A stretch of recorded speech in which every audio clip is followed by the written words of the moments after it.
Hey there, YouTube family, welcome. Today we are going to be painting this underwater seascape. However, I'm currently editing the video you are currently watching, and I'm realizing that this is significantly longer of a lesson than I intended it to be. So what I'm going to do, I'm going to break this video up into two parts. What you are currently watching is part number 1, and I'm going to add part number 2 up to YouTube tomorrow. However, I'm going to put up part number 2 on Patreon right now, just as a little thank you to everyone who does support the channel over on Patreon. And so if you would like to watch it all and work on all of it today, you can go up there, get that early access, and get right on with your painting.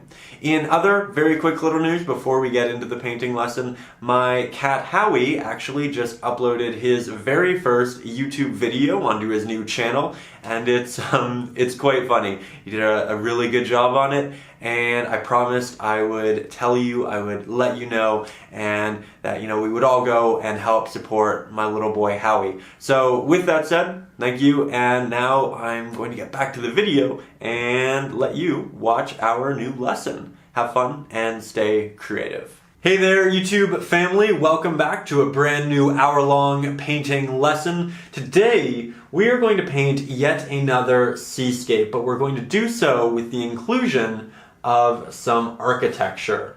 So to begin, the canvas is right here. It is a 9 by 12 inch canvas. It was drawn with these woodless colored pencils, and I am not sponsored nor affiliated with this brand, but I absolutely love these.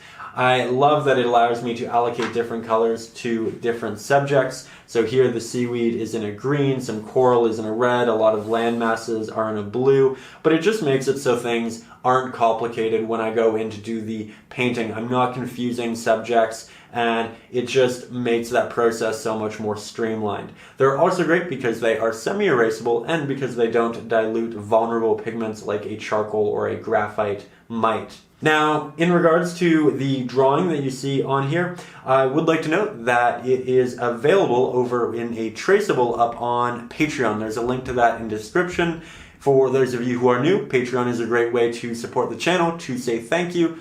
Also a great way to get plenty of extra bonus rewards. So if you sign up over there, you can get the traceables and generally reference photos for these hour-long lessons that I post up here each Saturday. This one does not have a reference photo. I just kind of came up with it off the top of my head this morning. I felt like I needed to paint it now, so that's what we're doing. But you can also get a back catalog of over 50 bonus lessons, which all also come with traceables to, again, help you with that drawing process and make sure that the proportioning's all correct. There's also fun things like our exclusive Facebook group where we all post our work, help each other out. It's a great way for you to get your work in front of me if you'd like a little critique. I also do personalized critique videos and a bunch of other fun things. So if any of that interests you, if you'd like to say thank you, if you'd just like to support the channel, there's a link to the Patreon in the description. But back to materials. Here I have a small dish of not water. I need to fill this still, but this will essentially just be to clean our brushes and to kind of extend the wet life of our paint, but we'll talk about that more in the lesson. Here I have a painting cloth. This is to wipe off my excess paint and water when they become a little bit too cumbersome. Here I have my palette, which is actually just a picture frame. I like it because the paint doesn't sink into it and it's fairly clean. I can also swap out the piece of paper that's underneath to have different colors for my palette. Some people like to work with a gray, some like a black, some like a white, so it just allows a lot of option. In regards to option and brushes, I'm actually not using a wide variety here today. We are going to use 5 brushes. The first being a larger flat-headed brush. This one is 2 centimeters wide. I like this a lot for covering larger areas because it is just a larger brush, and it also has this nice sharp edge to cut in around our sharp subjects in the foreground. Then I have a medium-sized flat-headed brush. It is 1 centimeter wide, and it's great for covering large areas, but it's also, again, just a little bit more detail-oriented. Then I have my smallest flat-headed brush. This one is only 0.5 centimeter wide, and it's great for the really minute, sharp details. From there, I move on to my round-headed brushes. This one is medium-sized, and as you can see, it has this really soft edge. It's great for those soft blends and making sure things don't have that hard aesthetic. This one is just a smaller version, and it's great for the more detailed areas. So that does it for our brushes. In regards to paint, over here we have the basics. That was a pun. These are Liquitex basics. Here I have a Mars Black and a Titanium White, and I'm going to use those two to do the base layer of this painting. So I'm going to take my whites, my blacks, I'm going to mix some grays, and I'm going to do an achromatic base layer. And that is simply when you do the painting in its full entirety with two pigments, the black and the white. And you do this to essentially establish depth really early on and make it simple. When we are painting, we need to allocate depth, and we do so by wrapping light around our subjects. We do that by creating gradients from light to dark, and that is relatively easily achievable when we are working with a white and a black pigment, because we don't have a lot to work with, we don't have a lot to complicate it. And that way we can create all of our volume and our mass in our painting. Then, once our painting is entirely done in blacks, whites, and grays, and dried, we can come back in and glaze on all of our color. And don't worry, I will be doing a full demonstration on glazing if you are new to it, but it's essentially a great way to break the painting up into two separate portions to make that painting process much easier, because generally when we're painting with colors as well, we have all these preconceived notions about which colors are bright and dark. A lot of us innately think of yellow as a bright pigment. However, there are both bright and dark variants of every color. So let's not confuse ourselves. Let's break it up into these two parts, make sure we get the depth just right, and then we can get the color just right. I will be listing all of the colors that we use later on in the video description, so you can find that as well as the materials and all of that. So with that, let's get into today's hour-long painting lesson. So we are ready to begin our painting, and I'm going to do so with my larger flat-headed brush, which is again 2 centimeters wide. And I'm going to use this because I'm going to begin the painting in the background here, and it's a lot of surface area to cover. So I'm going to begin. I'm going to take this brush and I'm going to dip just the tip of it in some water here. And then I'm wiping off the excess on the side of my bowl and then on my cloth. And what this is doing, when we add water to our brush, it's going to condense the bristles so we don't have any loose stray ends, which is great for soft blendings in the background, but it's also going to add a little bit of dampness into the brush, which will work its way into the paint, which will extend how long the paint is wet for.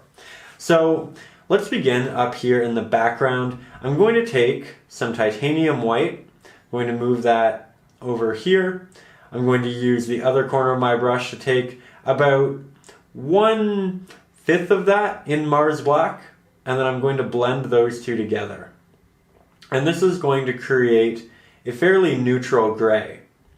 Now, I want there to be light coming in from the top here, shining into the painting, and this is a good value to begin with. We'll make it progressively darker as we move down.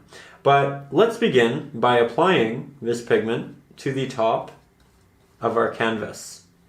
Now I'm applying as much as I can, and I'm kind of moving it out. If there are any inconsistencies in the brush, any areas that are lighter or darker, that will show up here, and you just want to smooth those out by going over it a couple times, moving the brush in different orientations. But my final orientation, my final stroke, is going to be horizontal. And that way it's consistent in the end. Now I'm starting to run out of paint, and you can see here it's getting a little bit chalky. You can see the tooth of the canvas showing through, and we don't want that.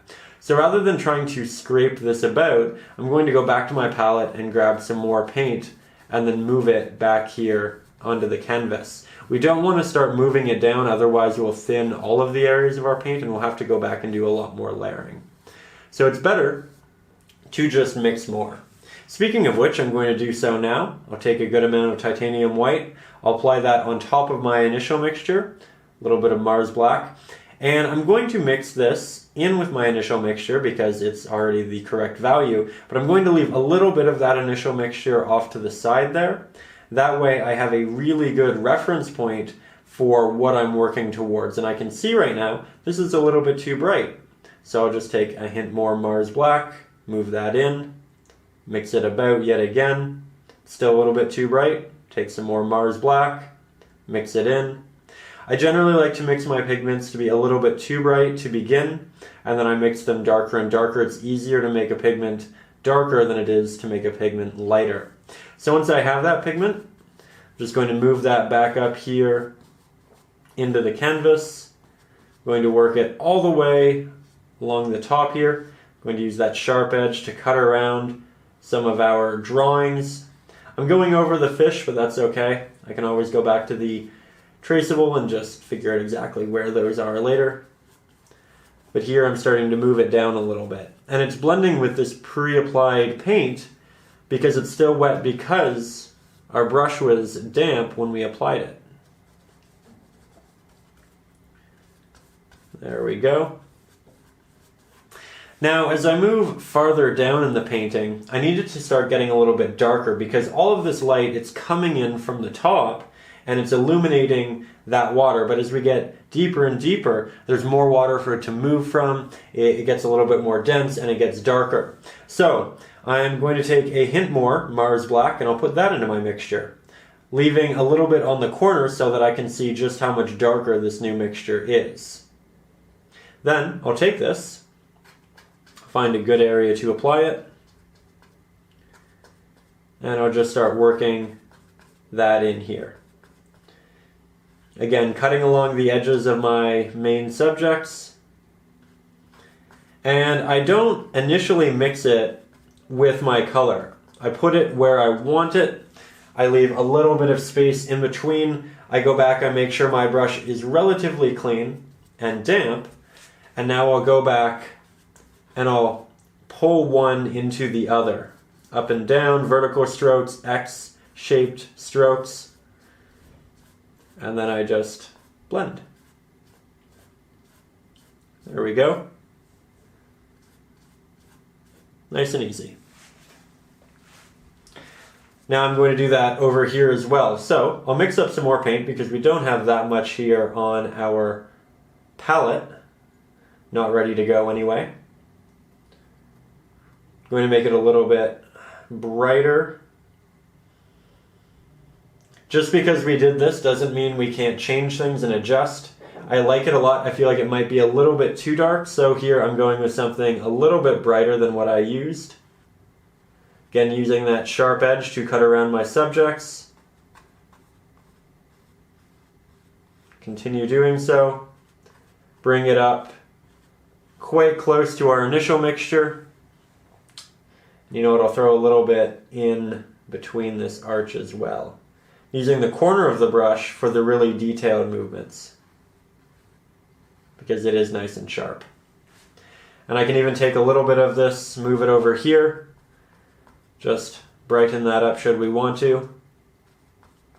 Acrylic paints are incredibly malleable, means we can edit them, change them frequently, easily. Well, that's a great thing. There we go. Anyways, now we're going to clean our brush a little bit.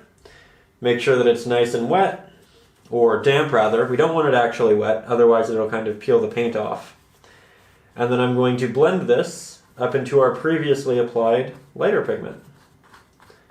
And this right now is blending wet into wet, which means that the pigments are actually mixing, actually blending, creating these new values in a single layer, right?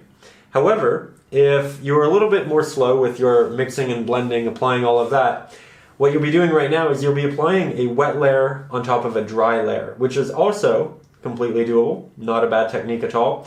You just want to use a little bit more water in your mixtures. It'll thin out your new paint and it'll kind of glide on top, which will do a couple of things. It'll make it so that, let's say you're moving your darker pigment over your lighter pigment, you'll start at the bottom, you'll move up. As you start to run out of paint, it'll dissipate on your brush, and what you'll be left with is a damp brush. So as you move up, you start to incorporate less and less dark paint, less and less dark paint, until it's essentially just transparent, and now you have a gradient from this dark paint to this light paint. The dark paint will be wet, the light paint will not be, but you'll have a gradient that's smooth because it's dissipated as you've moved up. Now as I continue, I'm going to make it a little bit darker. We're just going to try to make sure that the bottom here is quite dark. Like so. It's not a pure black, it's not a Mars black, but it is not bright. Here I'm working around these very small pieces of seaweed with the corner of my brush. And then I eventually work my way up into that gray where I can start my blend. Do a little bit of that blend right here. Apply the excess paint over here. I generally like to start in my edges because that's when I have the most clean, sharp paint on my brush, and that's when I'll get the most clean application. And then we just start to blend a little bit. But again, if you want to make that blend easier, take off that excess paint, wipe it on your cloth, and then come back and work from there.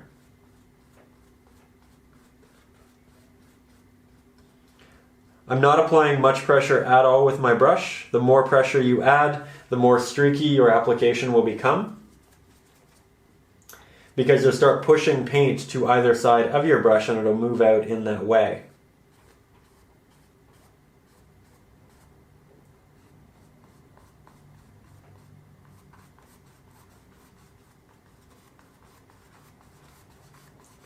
Here you can see I'm moving over my subjects just a little bit, but that's so that I don't have any edges where there's kind of a missing area that should be a little bit more filled in, but isn't. Now, that's essentially the top of our water, right? We have our gradient, the light's moving in from the top. As it gets deeper, we lose that. However, I want to make this a little bit brighter, and at this point, it's fairly dry. So now I'm going to do a little bit wet onto dry. So I'm going to take a good bit of titanium white, and I'm going to mix this into the mixture we're currently working on. And I still have that first mixture from the top of here over here on my palette. So I have a reference of how bright I need to make it. And I just mixed this, and it's actually incredibly close to that first pigment. So I know I need to make it brighter. So I'm going to take this, and I'm going to move it to another area on my palette that's close to our initial mixture of the top of the water. That way I have a good reference point. And I'll take a little bit of this darker pigment, just tone it down a little bit, until I get exactly what I want. And see, it's not a pure titanium white, it's quite far from that, but it's bright relative to what we had before and everything else we've been using. So I can now take this, as you can see, run this across the top and out. I'm going to have this side be a little bit brighter than our other. And the contrast that we're creating now is much greater. So it'll draw more attention with the eye, but it'll make that look like a very dark, or that like a very bright blue with a lot of light moving through, and it'll make this look very deep. So it'll just give us some extra depth. And then I'm going back and I'm blending this not into the pigment that I have, but on top of the pigment that I have on the canvas. And that's just with this fairly damp brush. See how smooth that can get? There we go.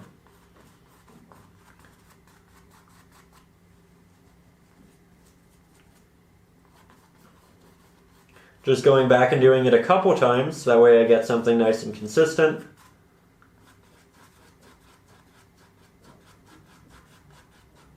There we go. Like that a lot. We can go back up and touch up little areas should we want to. But it's a great background to begin.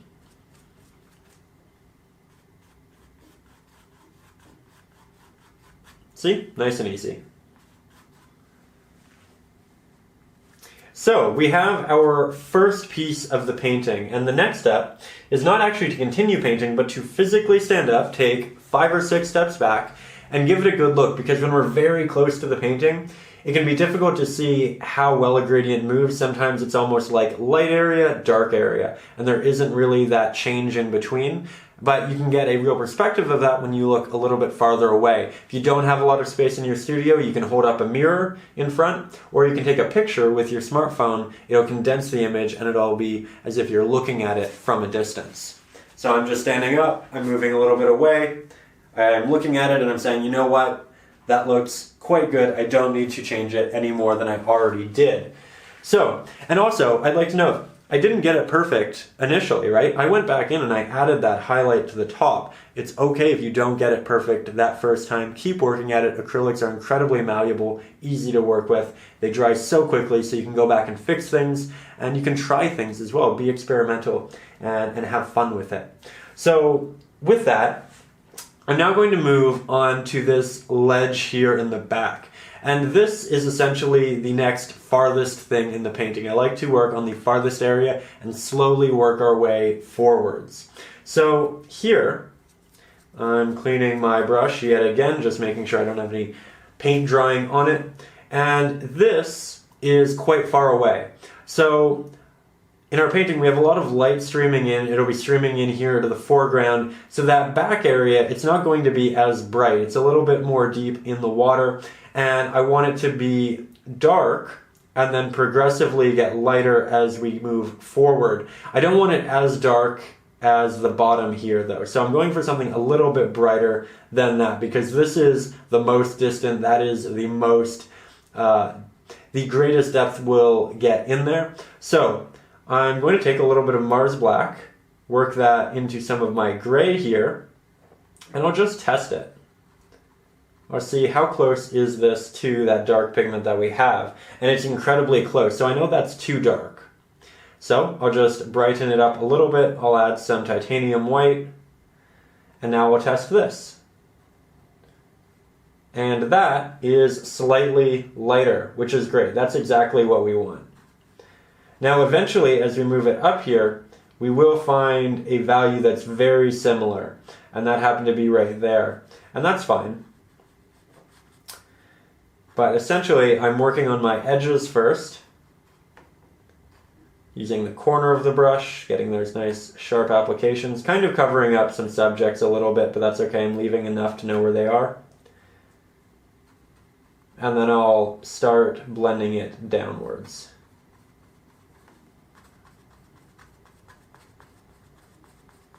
There we go. Now I'm starting to run out of paint, and you can see it's starting to get a little bit toothy, so rather than scraping that paint along, I'm just going to go back to my palette, grab a little bit more, and then work this in. You can really see how dark it is with the contrast up here closer to the lighter area of the water. Here I'm just cutting in.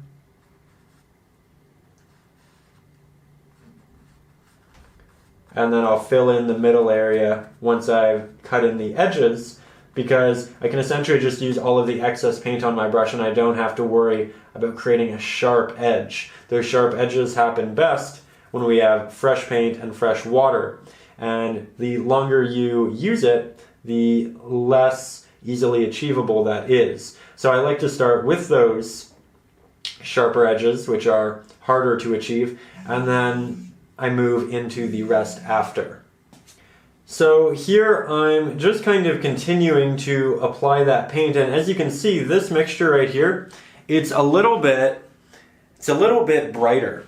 I kind of took a step back to make sure. So I'm just going to darken it a hint, add a little bit of extra Mars Black in there, and now I can fill that out a little bit better, like so.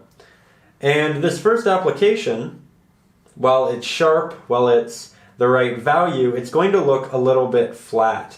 And that's because it doesn't have a range of values in it. It's essentially one value, which means it doesn't look like it has light moving on top of it, through it, etc., right? So now we need to start adding some depth. And let's think about this pragmatically. We have a subject, the light is streaming in from the top, so where is the light going to hit it? Predominantly, it's going to hit it at the top. So we're going to make the top a little bit brighter and the bottom a little bit darker. And I'm going to lean more towards making the bottom darker. So I'm switching to the medium-sized flat-headed brush. Again, this one is 1 centimeter wide. I'm going to make my mixture just a hint darker with a little bit more Mars Black. And I'm using this brush just to give us a little bit more detail. It's going to allow me to work slightly more with a fine stroke. And now that I'm working in this smaller confined area, it really becomes useful. So I'm just applying this to the bottom for the most part. Then I take off my excess paint and I start to blend it up a little bit, and I'm doing so with these vertical strokes. I'm making some of them more soft, and we're just trying to make it a smooth transition for the most part up, with some areas that act as exceptions that protrude a little bit more, and you can kind of see more of the vertical nature of the stroke, and that's just to show an edge that doesn't get the light hitting it in the same way that the main face here is. So you can see I'm just darkening that a little bit, and it's very subtle. So that's also important. This is the background, and we don't want it to stand out too much.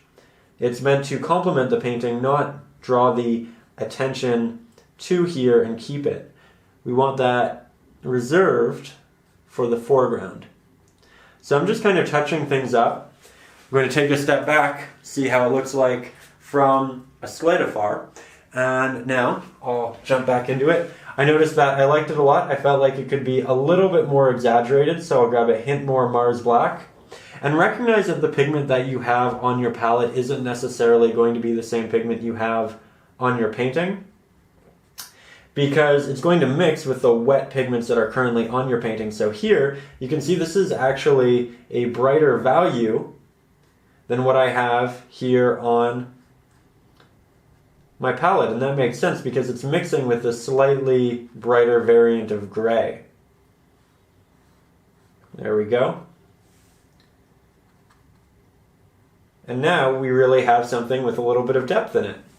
I can also take a little bit of titanium white, mix that in, create a lighter gray, and apply this more so to the top, but also bring it down as well and create these areas that are kind of catching more light. Just like so. Again, nice and easy. It's going to take a little bit more titanium white. Apply that maybe right up here. This is quite tall, it's getting closer to the top of the water, and it can use a little bit more of that highlight. There we go.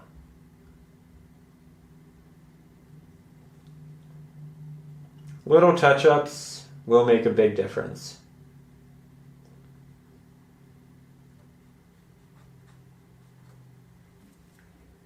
And I'm just going back to it a couple of times. You can even take that lighter pigment that we used up there, because it's not going to be that light pigment. Once we start moving it, it's going to soften and it'll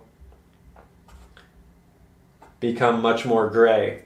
So I just applied little hints of it, and now, as you can see, we'll start smoothing it out, blending it, and as a result, it gets darker. The more you play with your pigment, the more it will blend and the less stark it will be in both value and saturation. Which isn't a bad thing, just something to consider. We could leave that as a pure highlight if we don't touch it, or we can move it about. I'm also not just making all of these vertical. Here's one that's a little bit more diagonal. Just add some extra shape into it. Try to make it so it's not too repetitive. so that there are different shapes and pieces occurring in this back wall.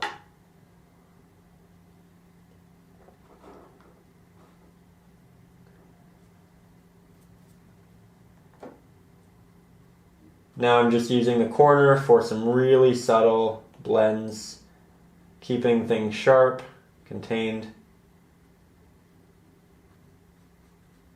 And this is quite bright, so I'm doing a lot of brush work with it to tone it down. There we go.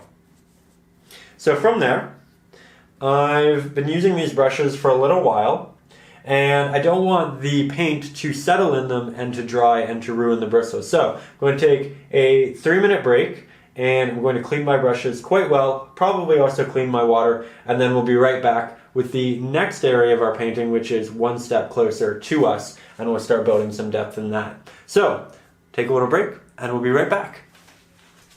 So I'm back. I have some clean water, I have some clean brushes, and we can proceed.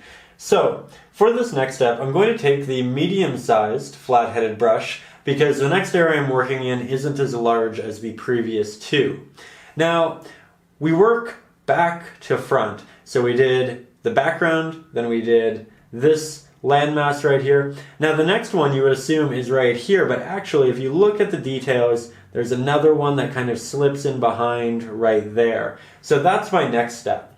And for that, I can actually use a fairly similar palette to what we used here. So I'm going to begin by mixing up the darker base layer, and then from there we can add highlights and, if need be, additional dark layers. Now I'm going to begin by taking my pinky and resting it on the top of my canvas or in a dry area of my canvas. That way I steady my hand. Then I'm going to work this along the edge in the same way I did my last application, because again, this is when our pigment is the most sharp and malleable. So I have a lot of very detailed edges to work around with my coral and my seaweed here. And as you can see, I'm getting very sharp lines, but in this area, nothing really looks dense. The pigment itself is quite watery, so it's semi-transparent, which means we need to go over it with a secondary layer.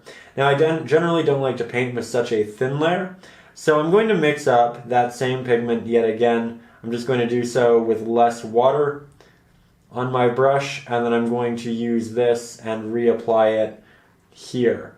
I'm applying my pinky finger this time to this open area of canvas as it doesn't have any pigment, and this will just make the process easier.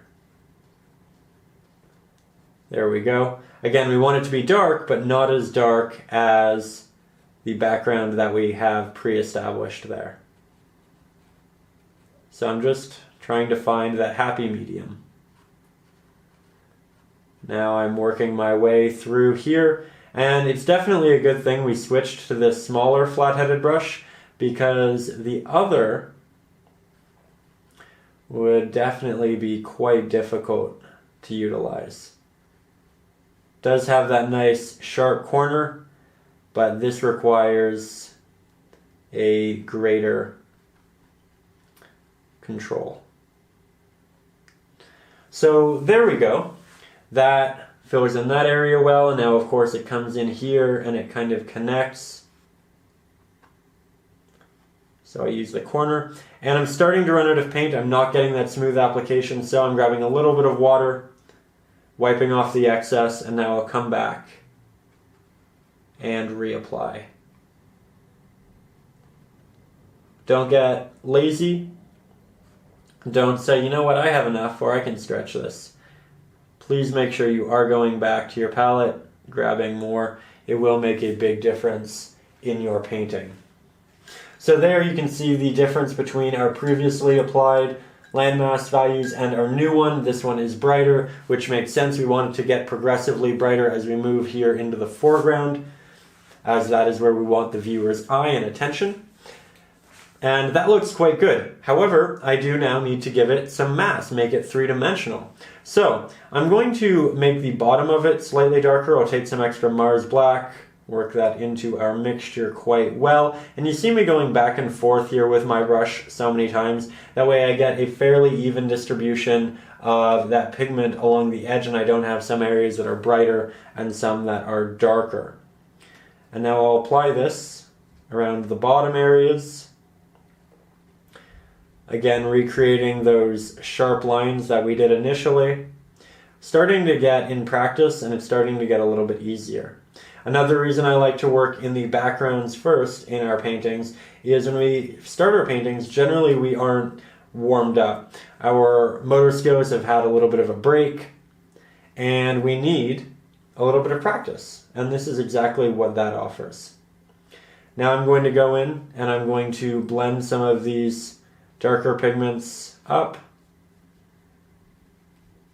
And I have a little bit of this lighter pigment as well that I'm blending down into it. So you can do both to create these effects.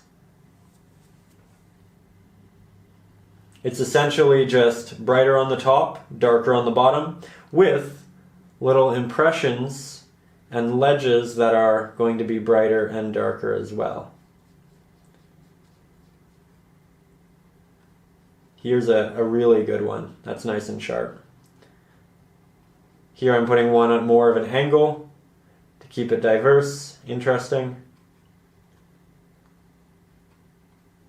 Just like so. We also need a little bit of a highlight, so I'll take what we had for the top, what we used in there a little bit. I'll use the corner of the brush to apply just some hints of this. There we go. And now, of course, we need to go in and blend it. Now I'm taking all of the water off my brush right now. That way I don't accidentally make anything too transparent. Grounding my hand with my pinky finger, using the corner of my brush to blend and distribute this paint.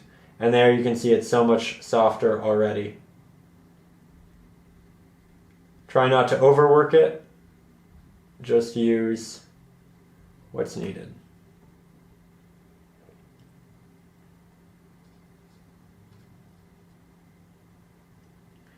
Here I'm going back and I'm grabbing a little bit more, working that in here and there.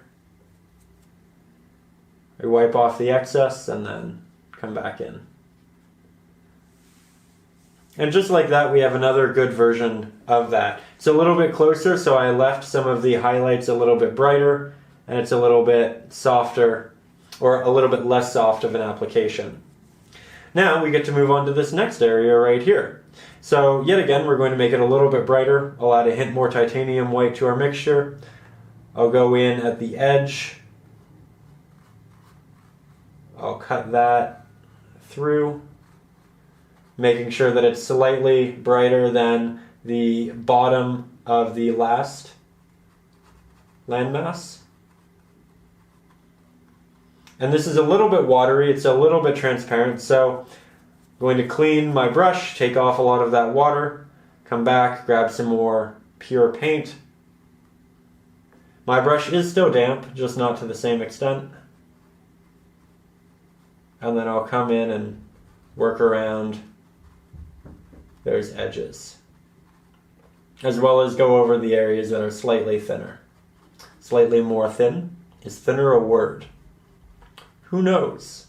Probably a lot of people. That's probably an easy one. With that, we're now going to move over here.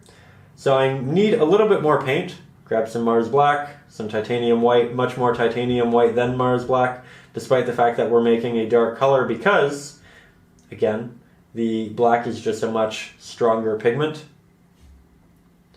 So I'll take this. I'll work it around our seaweed, around our sharp edges, and that connects. Great. Now, something that's not great is you can see that the previous application here, what Connect did to that, and that are actually very similar. So much so that I can't really see a difference. So I'm going to go back to the top one, and I'm going to make it slightly darker.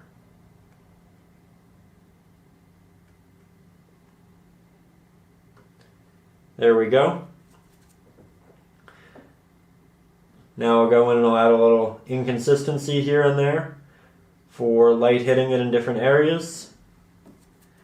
But we have this extra little bit of depth now.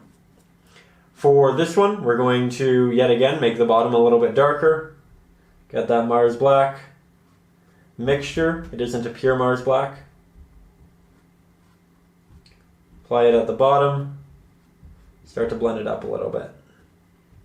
Now, as we start to move forward in the painting, we want our contrasts to increase. We want our brighter brights next to our darker darks, which means we can start using darker darks in areas like this. The more we move into the foreground, this dark that's at the base of all of our landmasses is going to progressively get darker and darker. The highlights are going to progressively get lighter and lighter. And that's because when you're close to a subject, like what we have in the foreground, you don't have a lot of atmospheric or reflective light occurring. So you see the subject with its natural contrasts and saturations.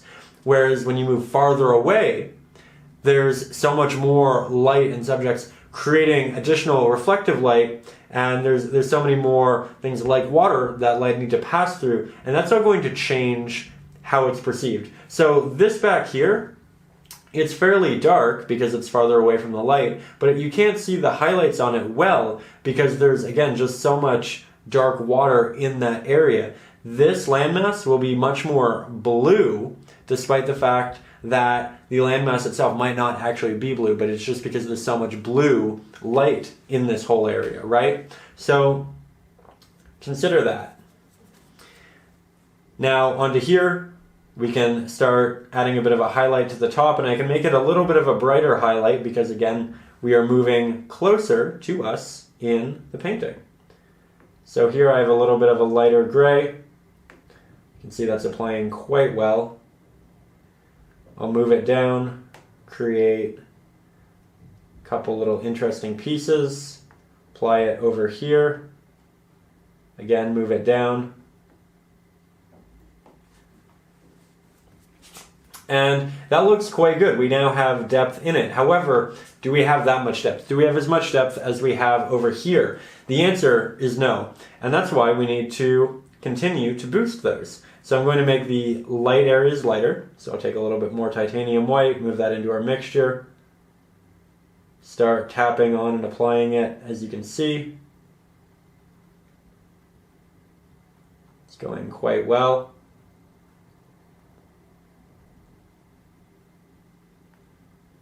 And we'll do so over here as well. And this now pops more than the background. Now some of my brush strokes weren't necessarily sharp in there, so I'm just going to go in and just clean up some edges, make them look like ledges rather than something that's a little bit more soft. And I'll make the bottom a little bit darker yet again.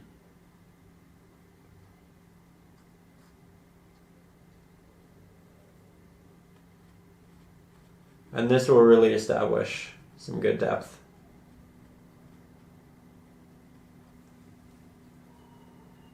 There we go.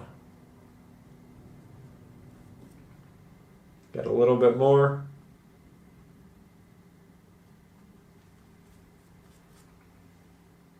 And that looks quite good. Now we've done a couple more areas, so yet again I'm going to stand up, take a couple of steps back, and make sure that it's progressing the way we want to. I do think this could be a hint brighter. However, I do want to continue the rest of the painting before I go back to do that. Because if I make that extremely bright now, then I'll have to progressively make it brighter and brighter, and it might be ridiculously bright by the time we get to the foreground. So I want to continue working with this slower progression. That way I have a lot more room to work with in the foreground, and then if I do this and I make it quite light, then I can go back and I can add some extra light to the subjects in the background. So that's how I'm going to go about this right now. Now yet again we move forward in the painting, and the next area is right here, this large landmass. Now, it's relatively large. I think we can still get away with using this. It'll take a little bit longer, but it'll give us the control we need. So, I'm just going to dampen my brush to begin. And now we need to make something that's slightly higher contrast than this. So it needs to be brighter and it needs to be darker. Let's start on the top by making a bit of a brighter gray. So take some titanium white. I'll test it on that back one. It is a little bit brighter, which is what we need. And I'll apply this to the edge, like so. Again, it's a large area. It's not the largest of brushes, so this will take a little bit more time, but we'll know that it's working and that it's good, and that's important. So here I'm just mixing up a little bit more of that light gray. That way I'm not dragging what little paint I had. Work around my fish.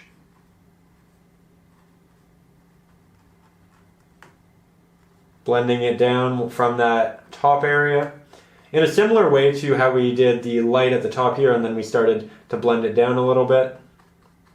And that light is going to work its way down to a point. Work my way around my seaweed.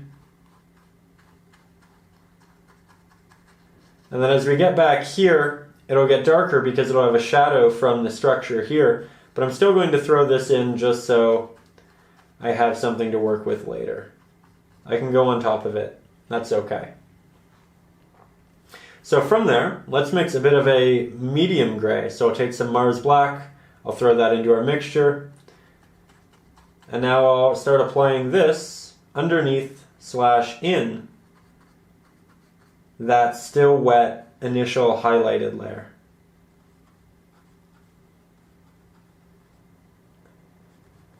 And I'll create some sharp taps, I'll create some blends, some angular pieces, some that are a little bit more diagonal.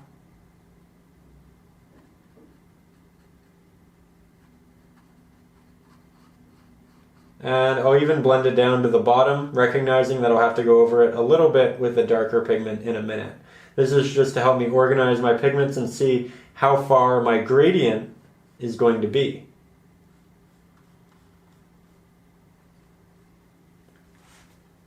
So far so good though.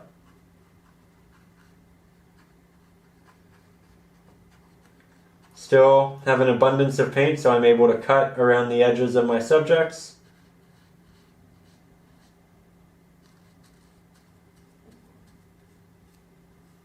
There we go.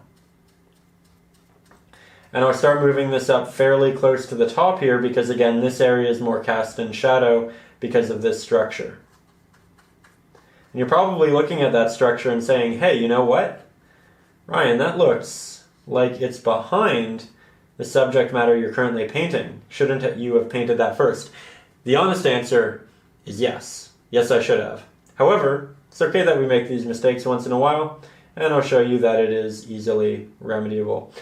It's perfectly fine for you to paint the foreground of the painting first. It just means that it'll take you longer to work around those very sharp defined edges. Generally the foreground has more detail, more edges, so it means you have to paint around them rather than on top of them, like we can when we paint the detailed foreground edges on top of backgrounds.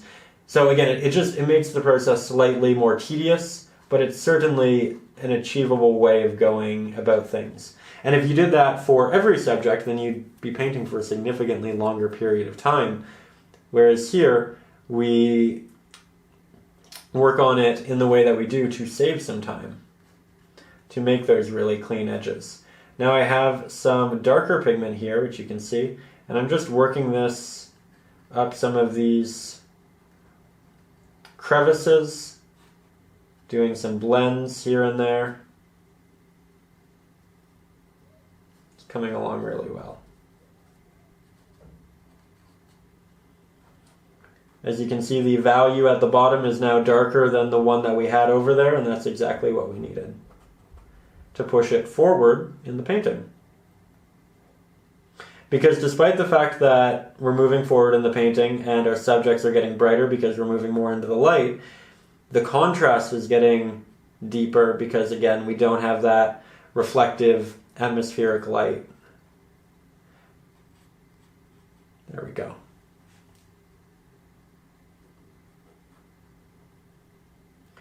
Here I'm just playing with this a little bit.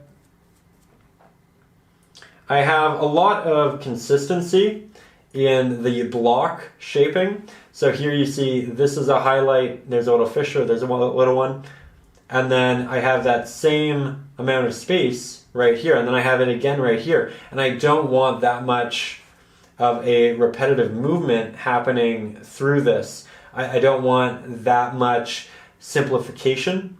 So I want to take some of this out, or I want to change a little bit of it. And I think I'm just going to work a little bit of a highlight through here, create a different kind of structure in that. Now it's a little more condensed, it breaks things up. That worked well. And now we can progress.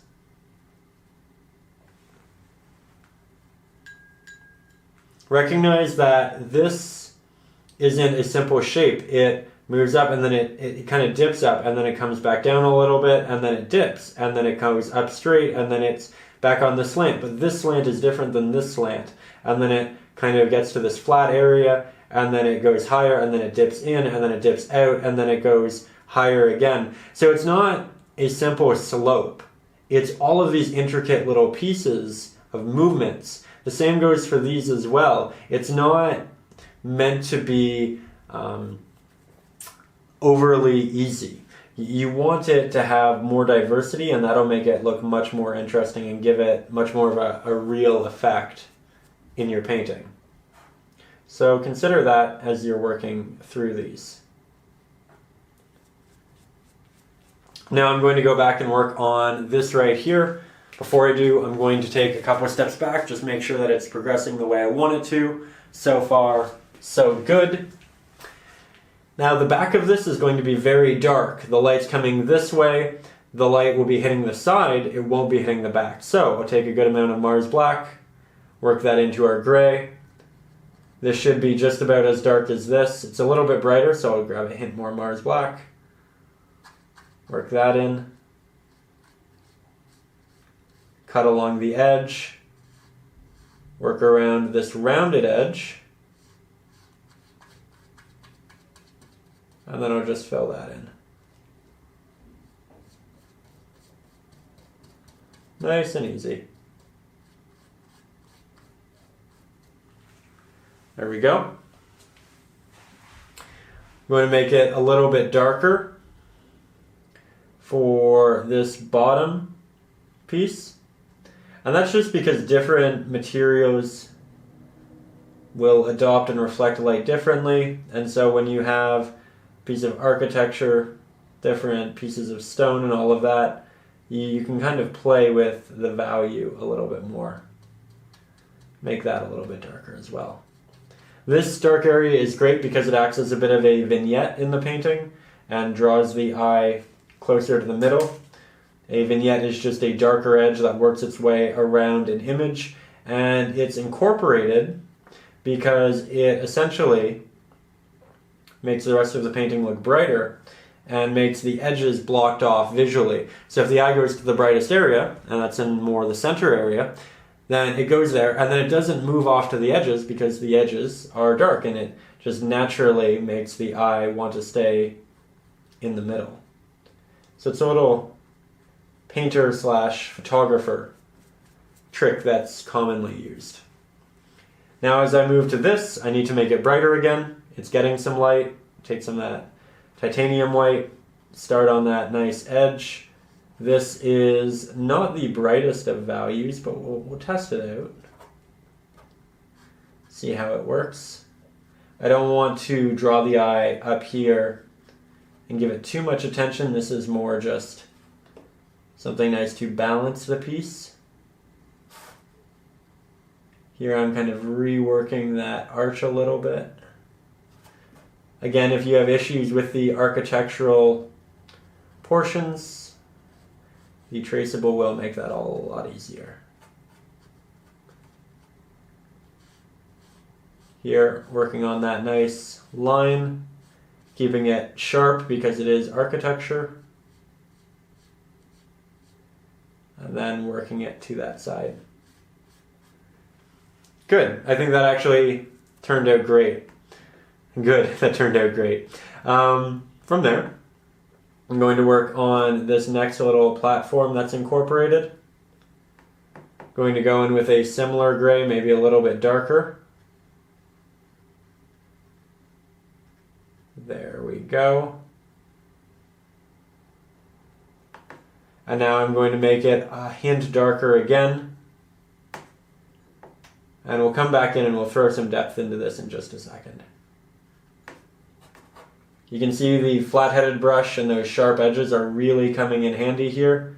We have a lot of sharp areas to work around and implement, and this is doing the job so well.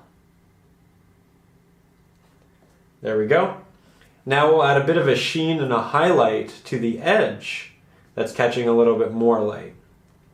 So I'll mix up a brighter gray from here, and I'll just create these really nice bright edges. I'm going to move my water so that I can position my arms slightly better here.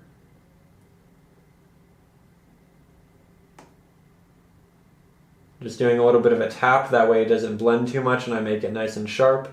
And then I can come back in and do a little bit more work with it, should I want to.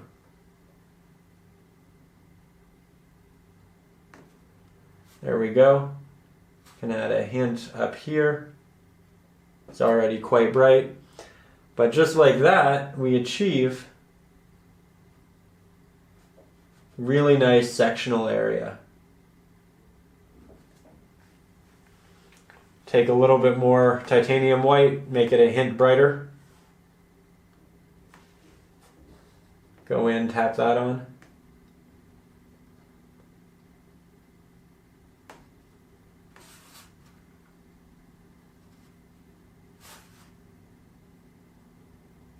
There we go.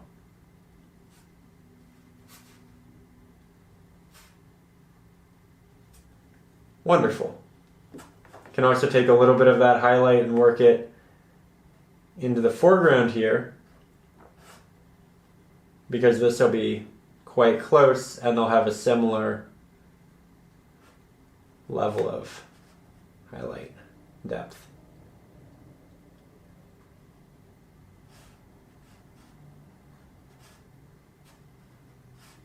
There we go.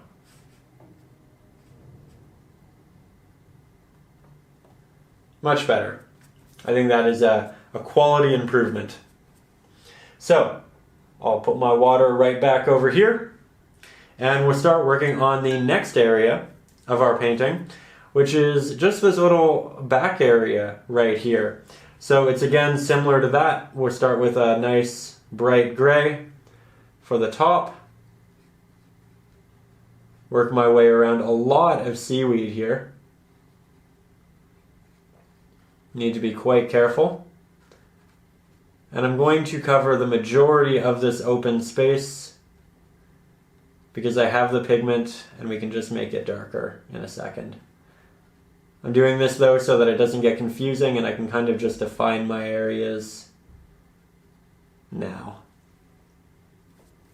Now we will make it darker. We'll take that Mars black, work it in, apply it with the corner of our brush because it's the most sharp area to the bottoms,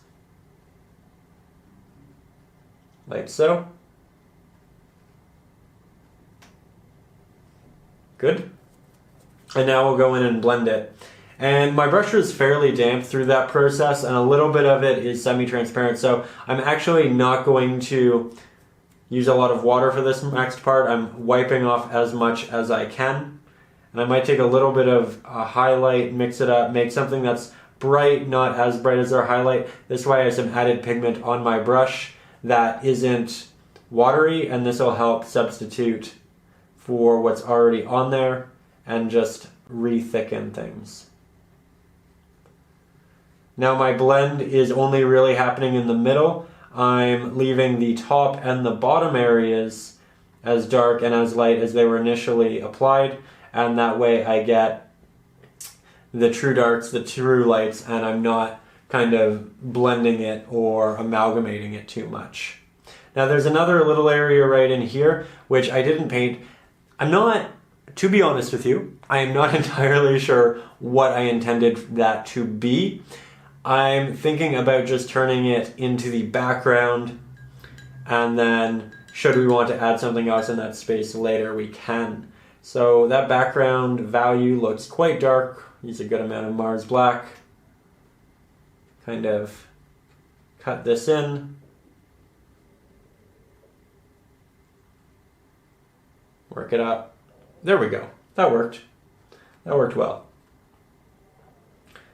This is quite dark, and I'm just working it into the rest of the foreground as well, just because it is going to help things pop.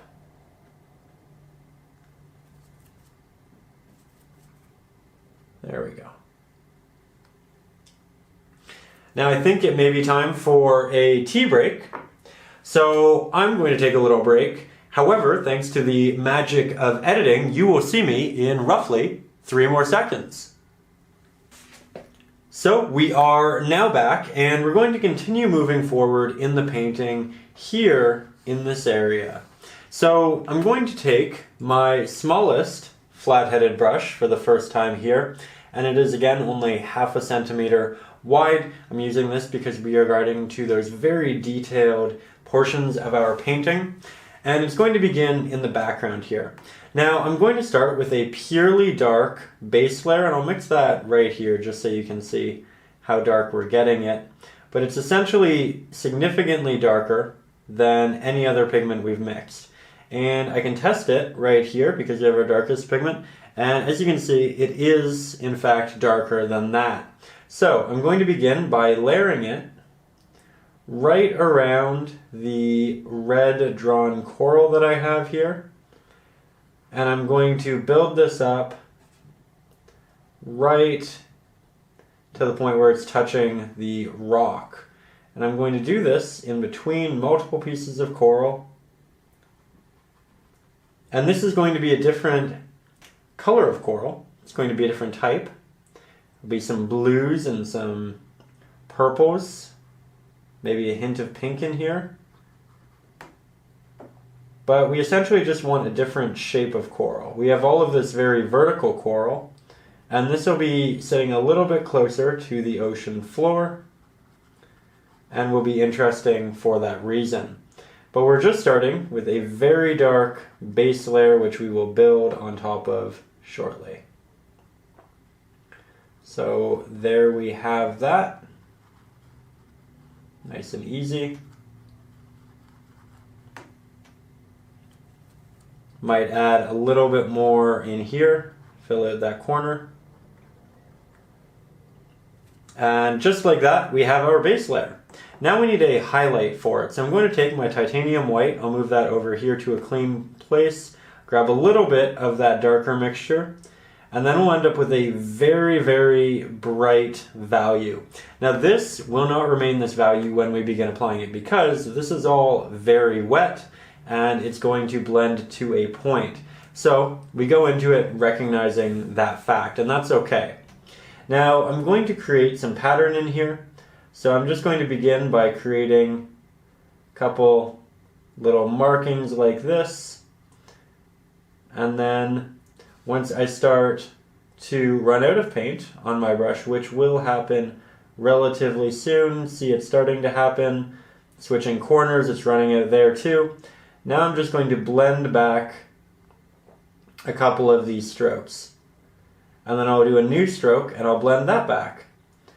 And it's just going to look like this myriad of little pieces that are extending.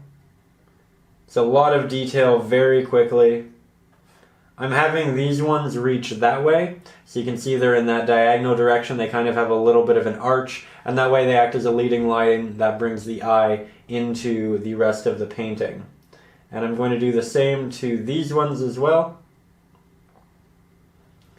And it'll just be this fun, easily achievable, very quickly painted extra piece of coral that makes the painting so much better. There we go.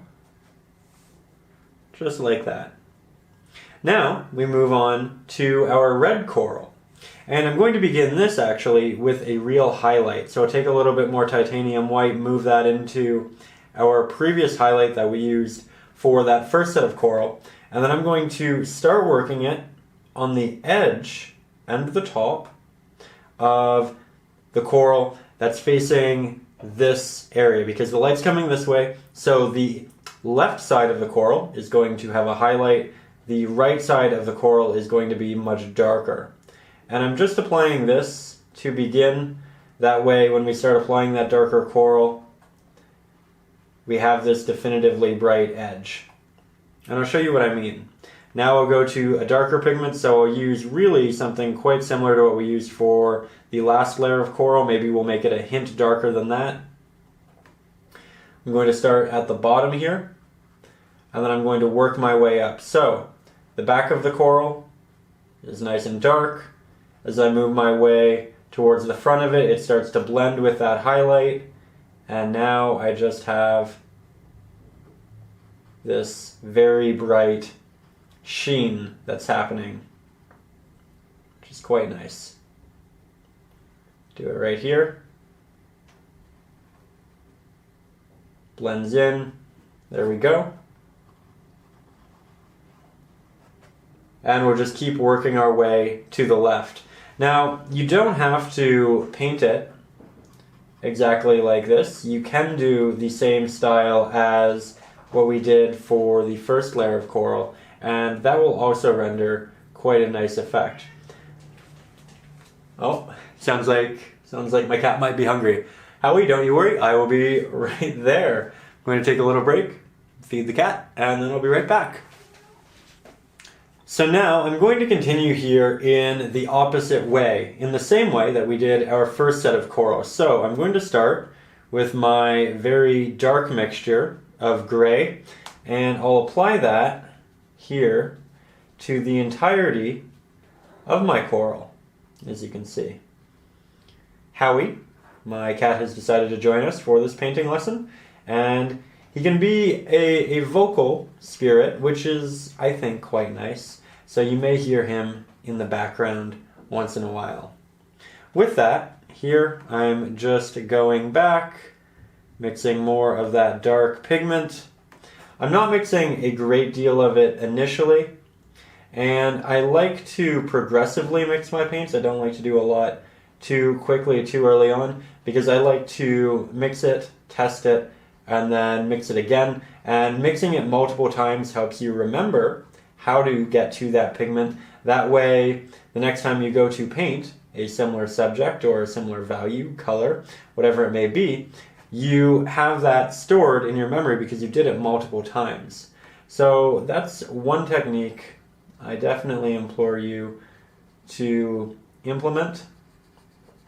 Once you've mixed it a couple times, then go ahead, mix a large amount. But initially, at least, try using a minimal amount of paint and then build from there. Here I'm still working around my seaweed and everything else. And now we can go in and add some highlights. So I'll take that titanium white, mix it into our brighter mixture, grab a hint of Mars black, that way it isn't too bright.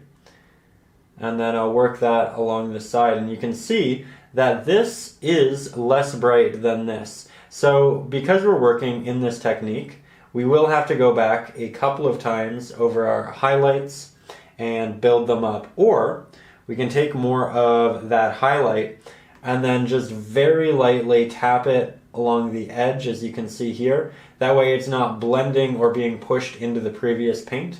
And that way we get that very bright, clean application. Here I'll make another little one down here. Now you can always go back and brighten these up by doing a second or third layer, which can be quite beneficial. And I'll probably go and do so in this painting a couple of times.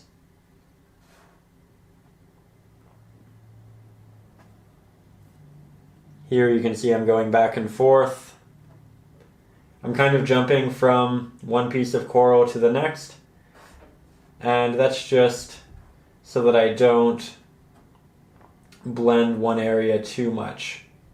You can also add a hint of highlight to the back of the coral once you have that dark side. You don't want it to be as bright as the side that the light is coming from, but that light is going to wrap around this cylindrical coral, and we're going to get a little bit of light here on the other side. You can also add a hint more highlight right behind that highlighted line if you want it to be a little bit less visually dramatic. If you want it to be very visually dramatic, if you want it to really stand out, then just go with that very sharp, clean, bright edge and then darkness.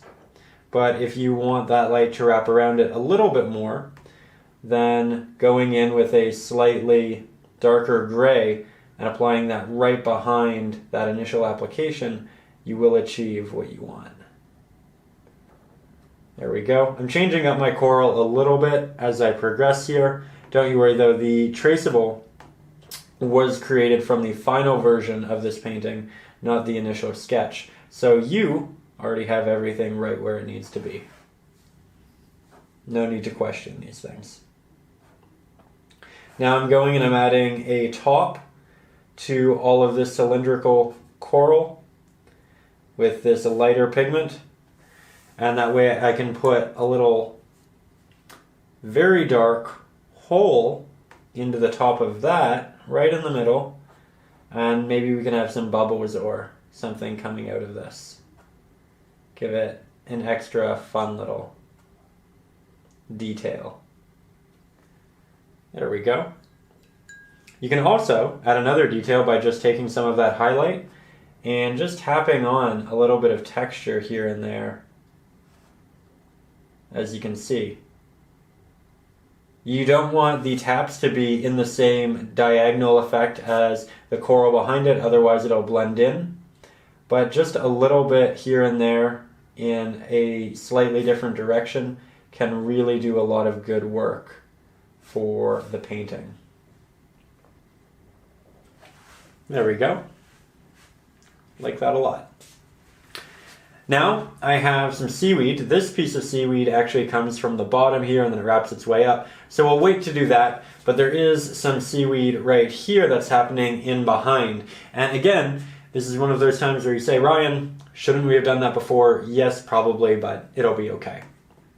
So for the seaweed, I want to make this a relatively mid-gray, so I'm going to mix in this kind of amalgamation of grays because there are a lot of mid-grays here. It's just a good way to kind of judge it off other grays that are similar.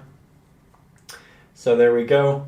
Have a nice mid-gray. And this fits perfectly into the background, as you can see. It doesn't look like anything. It just looks like an extension of that cliff in the background. And you know what? That's okay. We can paint seaweed on top of this should we desire it. It actually cleaned up the area a little bit, which I like. I like a lot of detail. I like a lot of complex subjects in my paintings. However, if we overdo it, then we don't really notice anything. So maybe that was for the best. And now I can go in and I can re-highlight some of the edges of this coral now that it's a little bit less complicated. There we go. I'm actually really glad that happened. Will we go back and add more? Maybe. But this is just to show you don't have to do everything exactly how I do it. You can make changes, amalgamations. Maybe you have a better idea. And you know what? Feel completely free to exercise that, to have fun, play with it, make it your own.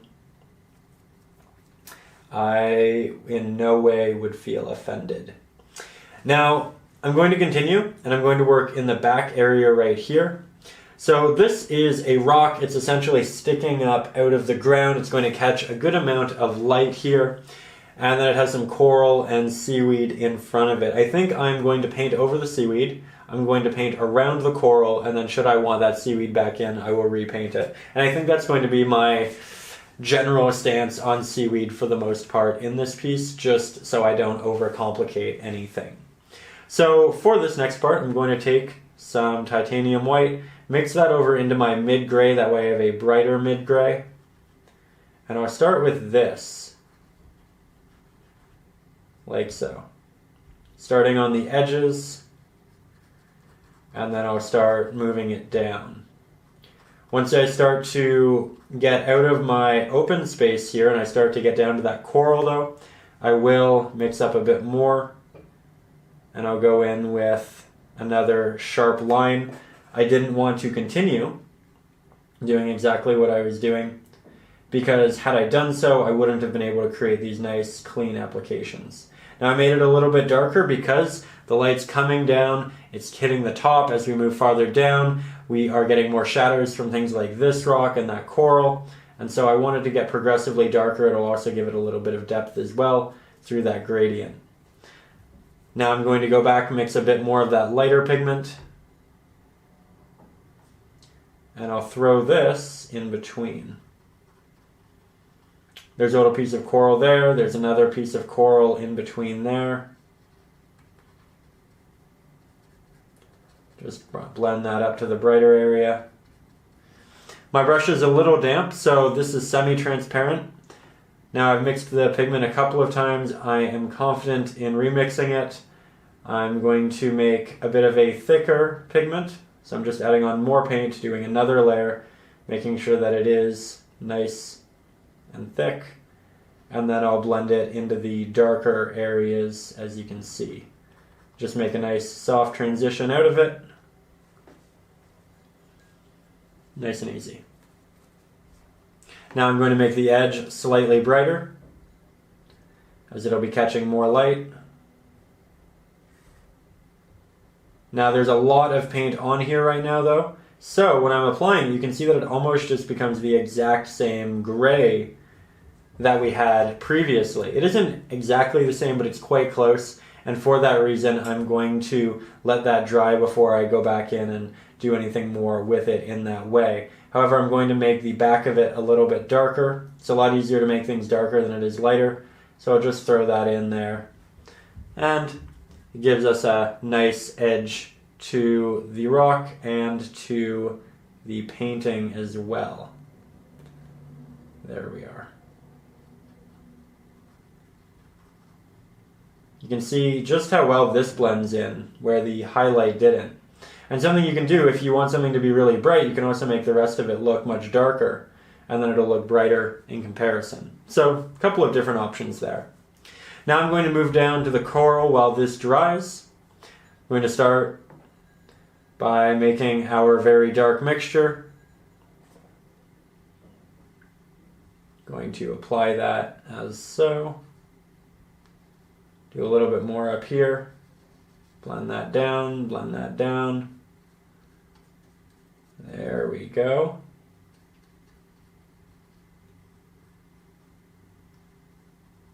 Bring it up a little bit. Quite nice. Now we'll go in with our highlights. And because it's so wet and it's so dark, I'm just going to tap this on very lightly. I'm not going to try to do any blending here. I'm not going to do any real dragging of my brush. Just moving up and down with this tap. And as you can see, it's still blending. I'm not getting that purely bright value like I initially was. And that's also due to the paint just wearing off. But from there, I can grab the back of it and do a little bit of blending, as you can see. There we go. Grab a little bit more highlight. This tapping is giving it a little bit of a texture, which is nice. It's giving the coral in the foreground a little bit more character. Remember, we did a hint of it up here. We can really take advantage of that down here. And then with all of that lighter pigment that we incorporated, we lightened some portions of this coral, so I'm just going to go back and darken some of the edges a little bit, like so. Also going to fill in this little missing area right here. That was intended to be a piece of seaweed just popping up, but again, I'm not entirely sure how I want to proceed with the seaweed, so I'm just going to leave that open-ended for now. There we are though, all coming along swimmingly. That was intentional, fully intentional, I'll admit it. So, Now we have a couple of options here, really. We can move over to the left-hand side and start working on the background into the foreground there. We can work on this protruding rock right here, or we could start here and then work our way to about there. So a number of options. I think I'm going to opt for this just because we've gotten a good habit, we've gotten a good cadence of working with the coral, and we can continue doing so. And so for that reason, I'm just going to head right back here, and I'm going to start by applying a fairly dark gray. Now remember, this is the underlayer just like that, but this is farther away than this, so it needs to be slightly brighter in value because it won't be that dark at that distance. It won't have that much contrast. So here is something that's a little bit brighter. You can tell that it still looks dark because it's against this backdrop, not this one.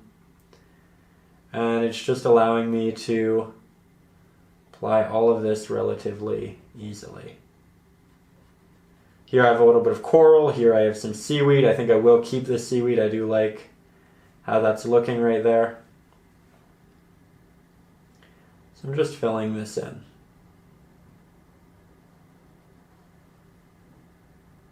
There we go. I'm also just extending this a little bit too, doing a soft blend into it in a couple areas.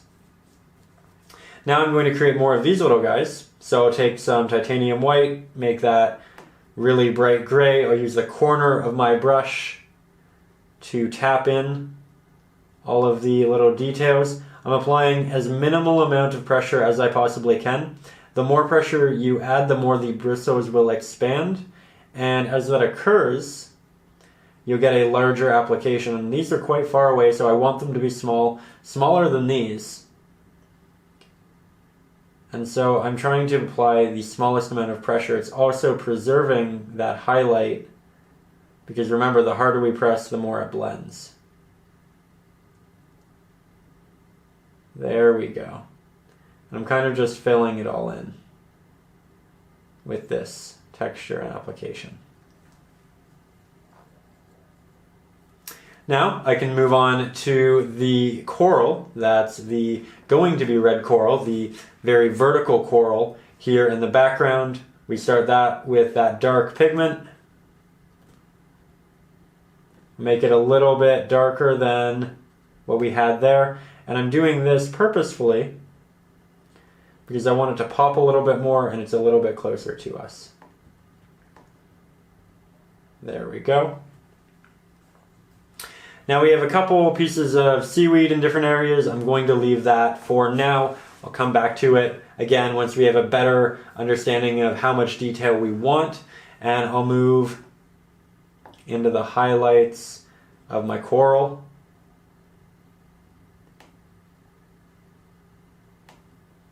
There we go. Very simple. It's a little bit dark. I might brighten it just a hint. I wanted it to be darker. I think it might be a little bit too dark. So I'll just go in with a slightly lighter gray. And there we go. Still darker than the background, but lighter than it was. That happy medium. Now I'm going to do some more of these right here. So yet again, I'll start with my dark base. I'll make it a little bit darker than it was. Using that coral is a good way of seeing how dark it needs to be. So we'll just apply this as so. Work my way around this little starfish. Love painting the starfish. That'll be fun. I'll go back, grab some titanium white, mix that into our lighter gray. And yet again, I will start at the top with these little splotches, recognizing that these are going to be bigger than the ones in the background because they're closer to us, and perspective is going to make them larger. Isn't that right, Howie? That is right, Howie. Thank you. That's a good thought. Yeah. I hope you can hear him. He's adorable. But from there, I'm now going to drag this back a little bit. And these ones, we dragged back this way. We made them diagonal so they were pointing this way, so they were pointing towards the middle and the arch. These ones we're going to drag back that way. So we're working diagonally still, but this way it's pointing here and creating a different type of leading line. See, just like that. There we go. By the way, if you like Howie, if you love the cat, I have something special coming in the next little while that I think you will love. Something very Howie oriented, where he really gets his chance to shine and show all of his talent. So with that little tease there, we're going to move to this coral right here. It's next. It's essentially in the same plane as that. So I'm just going to mix up a little bit more of this very dark gray. And I will start applying that at the edges. I know that at this point it's probably starting to seem a little bit repetitive doing all of this coral, but recognize that the coral is changing every single time. We're not doing the exact same thing. That coral moves in that way, that coral moves in that way, this coral much larger than that coral. These are all different widths, they're different heights vertically, they kind of move in. It's not just that they're all in the same plane going up. Here are two that are in front of these ones right here. Here are two right here. We're doing a number of them over there of different heights. And the values are also changing, so keep that in mind. It's a subject that we are doing a lot of, but we are doing it differently every time. And that's why it's going to remain interesting. The worst thing you can do when you're painting is make it too repetitive.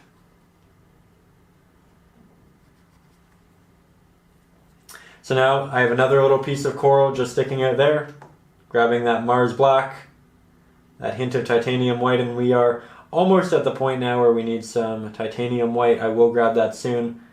It's important that we do replace our colors on our palette rather than trying to just grab whatever little bit we can, because soon it'll all be diluted by this Mars black paint and we won't get that pure bright value that we need to work with. So keep that in mind. If you are starting to run out of a pigment, don't just scrape it off the palette. Get more for your palette. There we go. So far, so good. Here mixing up more of our light gray. Now the light's coming down this way, right? So it's hitting the left-hand side of these. We need to consider how it's hitting these. It's more direct, and in fact it might be hitting it, if the light's here, if it's more centered, then the right-hand side of it is going to get the light rather than the left-hand side. So I think that's how I'll paint it. It'll direct the eye more into the middle rather than having it progressively get lighter and lighter as we move there. Or you know what, we might do it to both sides, because if it's coming down here, then we can illuminate that, and then both sides will get that light. It'll look really good. That's what we'll do. So just a little problem solving. And a friendly reminder, again, not to do everything the same way each time. Consider different options, how your light's moving, how it's already worked in the painting, and how you can work with that. There we go. Making the tops that nice highlighted value. Grab some more. Work it down the left and right hand side here.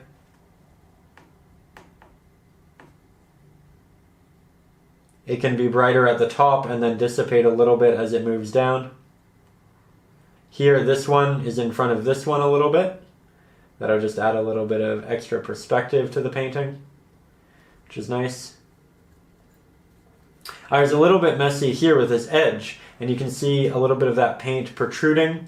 So I'm going to mitigate that. Take some Mars black, some titanium white, make a mid to darker gray, something very similar to what we have in the back of the cliff. And then I'll paint that on top and just clean it up. There we go. Now I'll grab some more of that titanium white, mix that light gray, come back in here, and continue to build on the highlights of the edges. This is getting closer to us, so I want more of a contrast in it, those dark darks, those light lights. It's working well.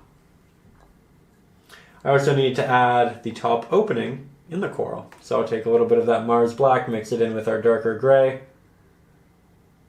and just create that extra little detail.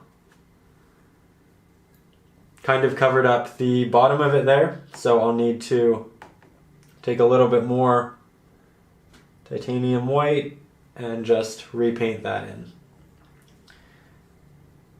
So, we've now done a lot of progression in the painting. We've moved up a significant amount. I think the next step is to do this rock right here. And I might change the shape a little bit because if you look at our fish, the mouth is right here, which is incredibly close to this line right here. And that can be an issue. It can kind of become this awkward visual. You rarely ever want two lines to connect perfectly, otherwise they don't become distinct subjects. So I might want to move the rock up a little bit or down a little bit. I'm yet to decide which of those is my preferred option. So you know what, I'm going to take a 3 to 4 minute break, take a couple of steps back, think about my opportunities, and then we'll jump back into the painting with the hopefully best call. So we are back, and I've come to a conclusion I feel quite confident in. And the issue again was this area. Do we make it higher? Do we make it lower? Maybe we make it coral. Making it coral was my first thought.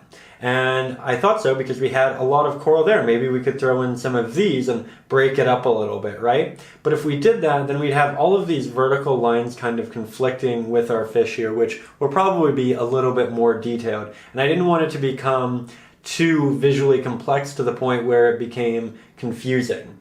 So I opted out from this vertical coral. Then I thought about more of this right here.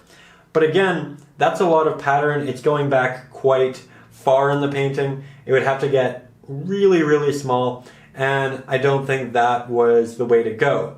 So then it goes to, what about a rock? Again, that's essentially what we had initially here. So what happens if we lower it, and we lower it to kind of there? Then I feel like it's good because we're making this large area of negative space smaller. We compartmentalize, we make it more interesting, but we're not breaking it up too much. But I didn't want to bring this down too much because I almost have this secondary horizon line that's occurring right here. And if we were to bring that down, it would hinder that. It makes it quite wide, having it be this long, but if we were to taper it in, it would feel like a much smaller area. So I didn't want to do that either. So that leaves me with one option, and that is to make a larger rock right here. That means we can come up to about here. It's significantly higher than the mouth. That'll work really well. The issue with that is that perhaps we create too much negative space. This is a large area now without much happening. So I think the goal, what we intend to do here, is to put that rock, make it larger, and then add some coral down here, but not to the point where it's touching the fish and overcomplicating that area. So for this, I'm going to take this medium-sized flat-headed brush. I'm just going to take a step back, make sure this is exactly what I want to do. You know what? I am quite confident in this working. So, going to add some water to my brush, make sure that it's nice and damp, wipe off that excess water so that it doesn't make the paint too thin. And then I'm going to mix up a gray that's quite similar to what we have right there. It's more of a medium gray. I'll mix it here because it might lean light. And this is a little bit darker than what we had before. Grab it a little bit more titanium white, and we'll try this. So I'm working on the edge to begin with. I'm coming down. work my way around the fish's face, and then around the bottom fin. There we go. And now I'll bring it back up. And you can see where the mouth will be. There is now all of this great negative space. So you can really focus on the character of the fish, which is exactly what we wanted. Now I'm going to make this three-dimensional, so I'm going to switch to my smallest flat-headed brush. Again, it is 1/2 centimeter. I'm going to take a little bit more titanium white, move that into our light gray area. I'll apply this more so to the top, blend it down a little bit, mix a little bit more, add it to that top, start to blend it down. I'm just trying to make it significantly brighter than this, or not significantly, a step brighter than it. That way it does look as if it's in the foreground here, because it is. Now I'll grab a little bit of Mars Black, mix a really dark gray, create kind of a backing for our rock here, so it's standing up. Grab that highlight, add a little bit of that highlight wrapping around the back of it. Just make it a little bit more interesting, right? There we go. And now the bottom of it is going to be coral, so I'll use more of that very dark gray. Work that here, have it run up the rock a little bit, and then I'll have these little pieces kind of poking out. There we go. Now we create our very bright mixture. We add these little highlights to the protruding pieces. They're very circular. They're overlapping occasionally.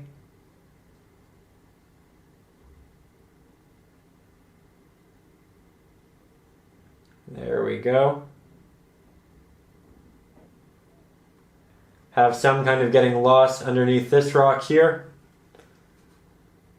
And this will just be this extra little colorful blast of detail that will not detract from our fish.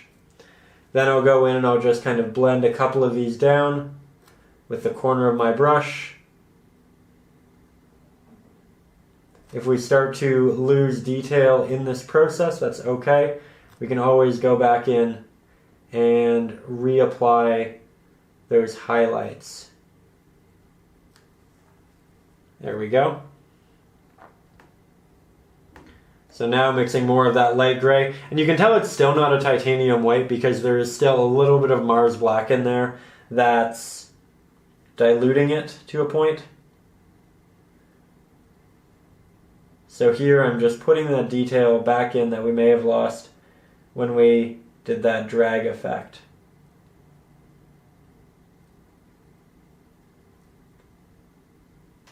So detailed. Love it. Good. So now we yet again get to move forward in our painting, and we have some options. We can start back here, move all the way to the foreground. We can work on the arch itself. So from here, I think I want to work on the arch, and I want to do that because I want to layer portions of the ground and coral up on top of the arch, which means that the arch is actually the farthest thing away in the painting.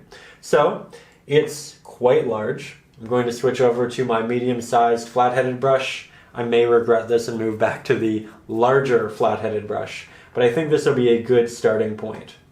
Now, this area right here, this isn't getting any real light. It is facing the opposite direction of the light. The light's coming down like this, and this is on the other side. So I'm going to make this quite dark, using a good amount of Mars black, hint of titanium white, not much at all, a little bit more Mars black.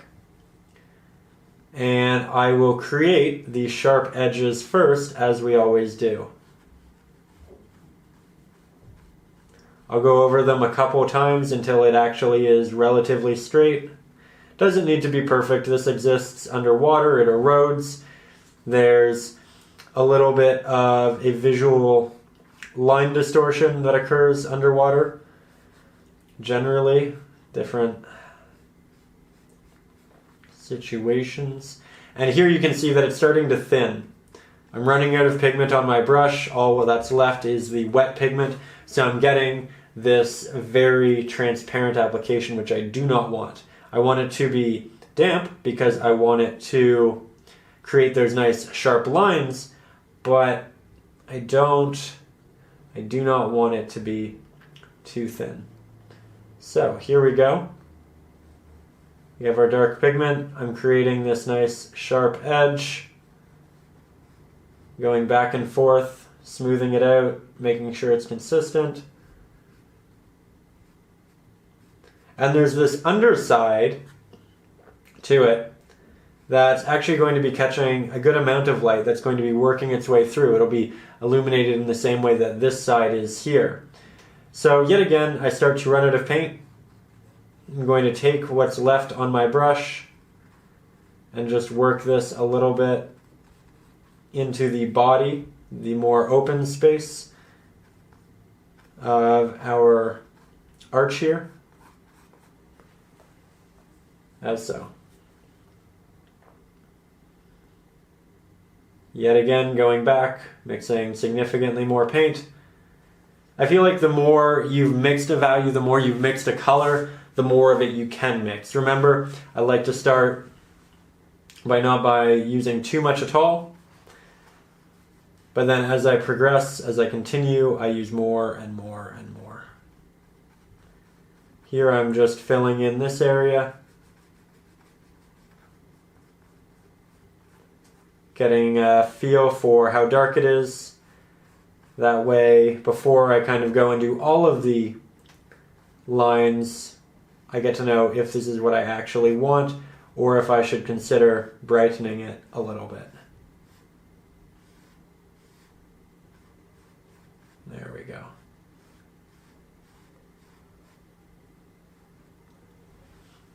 So to get an accurate representation of that, I'm going to stand up and take a couple steps back, but I can see right here, I accidentally extended that new black paint a little bit too far over the background.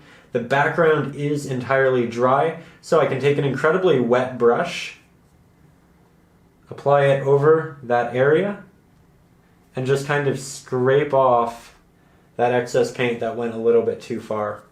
And just like that, I have my nice sharp edge again. I can reinforce it, but I don't have that paint that's kind of out of nowhere. It's a great thing about working background to foreground. If you apply your foreground paint and it isn't the straight line and a little bit does come out, you can just take a lot of water, work along that line, and just add so much water to that pigment that it becomes like watercolor, so you can just kind of scrape it off the background without much of an impact on it. And then maybe you need to do a little touch-up, or in my case, the background is completely fine. So again, I'm stepping back, I'm making sure that the value is what I want it to be. It's really closer to the darkest thing we have in the painting, which isn't a bad thing. It's very close to us, that makes sense. We have that real contrast because we don't have all of that blue water and light kind of in between our view and it. So that's working quite well. I'm going to continue. Take some Mars black, a little bit of titanium white, Mars black, Mars black. And now I will create the next sharp edge.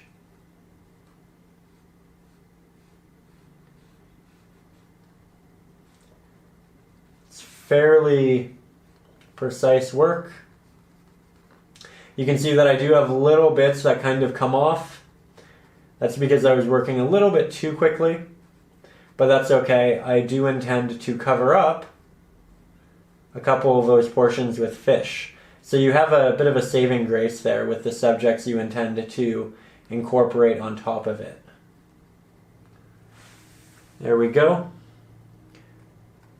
Up here I'm also leaving some open space because I intend to have a little bit of greenery draping down on top of it.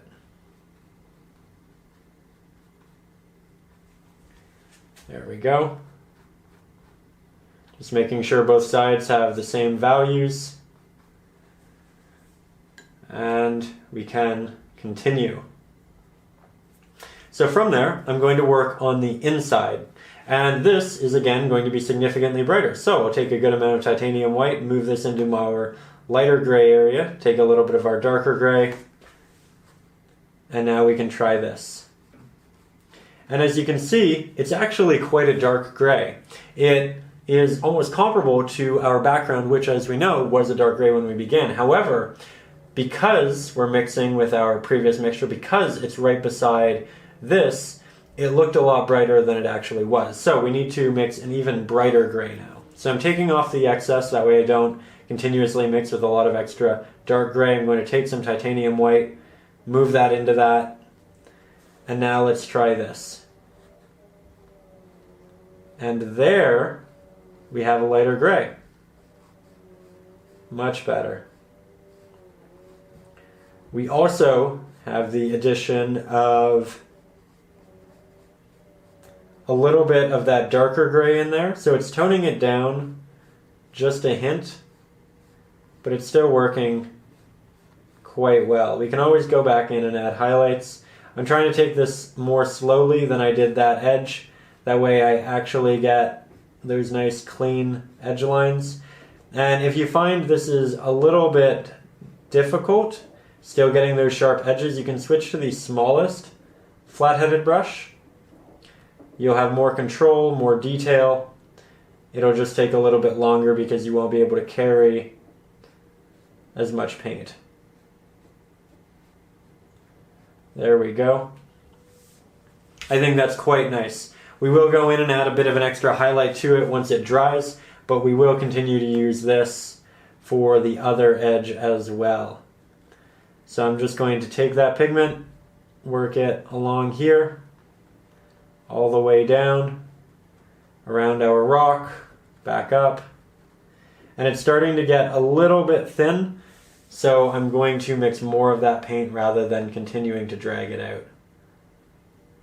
There we go.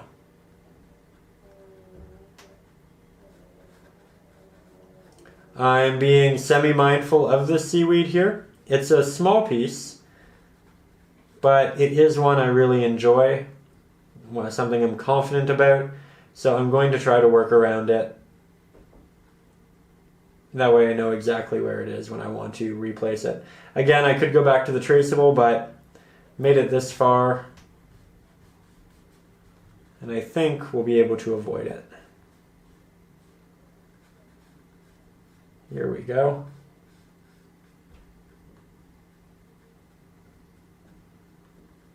That's nice. Going back over a couple of areas just to make sure that they're nice and thick. And this is a little bit brighter than this, as you can tell. And that happened as I was mixing it, but it's actually a really nice effect because it makes this look slightly closer in the painting than this, which it is. So it's one of those mistakes, or accidents rather, that really benefit the painting and you're just kind of grateful for. So that is essentially the edges.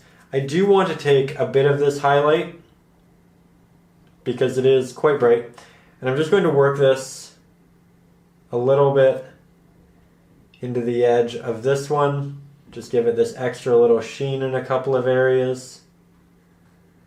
Maybe blend it back a little bit, make it a little bit more dimensional. And I'll do it with these little strokes that are vertical, and maybe it'll look like a little bit of brick or something that was made to make this. And then I'm taking more of that paint and I'm just going back over previously applied areas, making them nice and thick as well.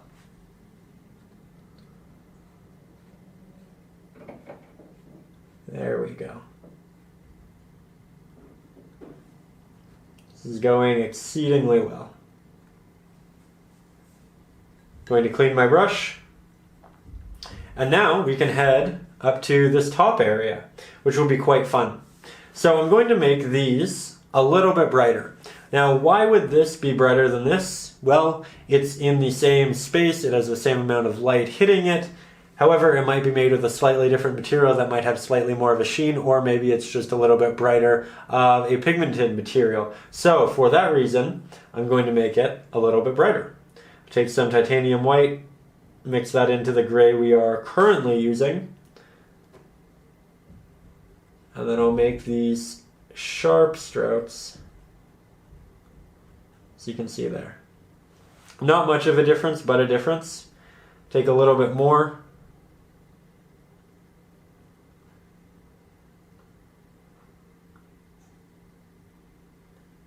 There we go. And I'll create some division in there in a minute by adding in some under pieces that have a lot of shadow. Now we need to make the back pieces, which will be quite dark, but a little bit lighter. So I'm going back to the Mars black, titanium white, creating that sharp edge.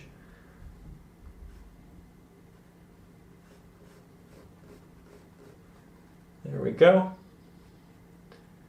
Remember, I'm leaving openings because I do have some foliage in there. Now make it a little bit lighter again. Come up to the top.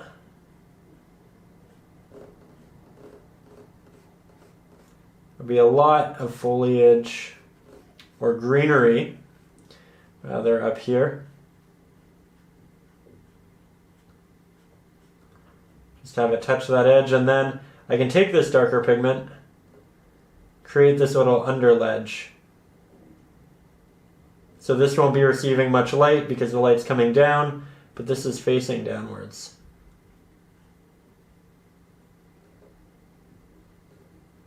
And then you can take a little bit of that highlight and work it back in to these as well, letting a little bit of that darker area show through the middle. Again, creating a slight division. Now this might be a little bit too bright. I think I'm going to tone it down a little bit, take a bit of that Mars black, throw it in there. I think that should be enough to dilute most of it. And so it was. There. Also going to take a little bit of a darker pigment and just darken some of the divisions in here. It's still fairly wet, so it's blending to a point.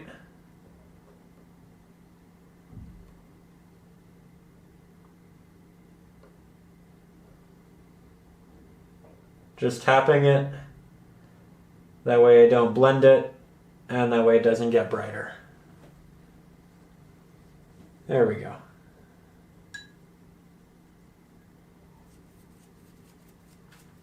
Okay, so from there, I think we should begin working on the foliage up top. For that, I'm going to take the smallest flat-headed brush.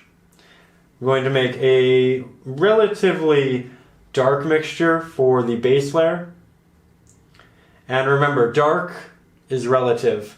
It'll probably be as dark as this because we are as close to the foreground. So I'm going to start by just applying this to the top here. As you can see, it's blending with that lighter pigment. That makes sense. Cover up all of the open canvas that we had. Drag it down a little bit. Here it starts to pick up again. Starting on the edge. I'm doing kind of a tap. I'm moving up and down, trying to make sure that this doesn't become a straight line. As you can see.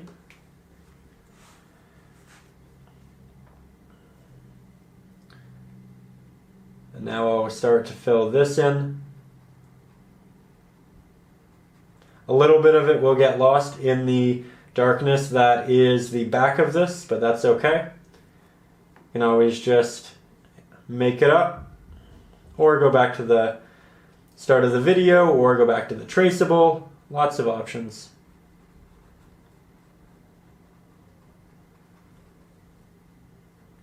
There we go. And add a little bit just falling right there. Isn't it nice to see these architectural subjects in here? I feel like it just makes it so much more interesting. That said, I do feel like a dolphin or a sea turtle, things of that nature, would also be incredibly interesting. Lisa from Loft Fine Art's been doing a lot of underwater seascape stuff lately, and it's pretty fantastic.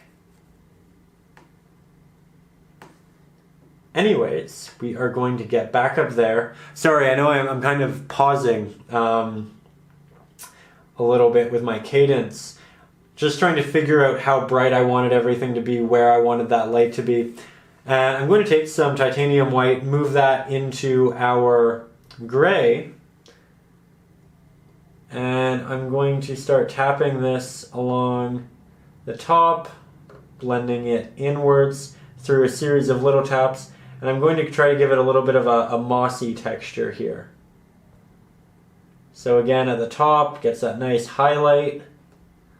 As I continue, the paint starts to lessen. It gets less and less thick. We use so much of it over here and it blends more. So there we go. That's really subtle. I like that a lot. We'll go back, we'll add a little bit more of a highlight to the top here. Bring it down a little bit. Add a little bit more of that highlight up here. And then of course, it'll start to move its way down. I'm going to give this a little bit more light than anything else back here because I feel like this can be much more reflective than this surface. And then there will be some highlight on the edge as well that's coming from that way.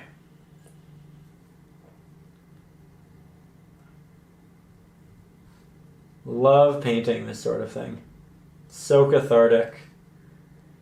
It's just something that flows naturally. Just tapping with the corner of the brush.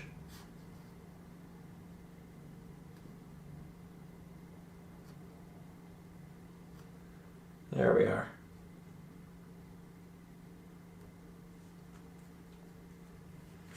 I think I want to taper that a little bit, so I'll just take some darker pigment. There we are. If you make it too bright, you can always make it darker again. Don't you worry. Again, much easier to make it darker than lighter. So from there, I'm going to recreate a little bit of that very dark line that we have here. Everything started to dry, so when we go in and we make this application, as you can see, it is significantly more stark than it was. And I'll make that at the bottom of both of them. And it's more stark this time because it's not blending with the previous slightly brighter pigments. There we go. Now I think it might be another little tea break time, but again, I will see you back in a matter of seconds, thanks to, yet again, the magic of video editing. As I stepped away, I realized that the arch here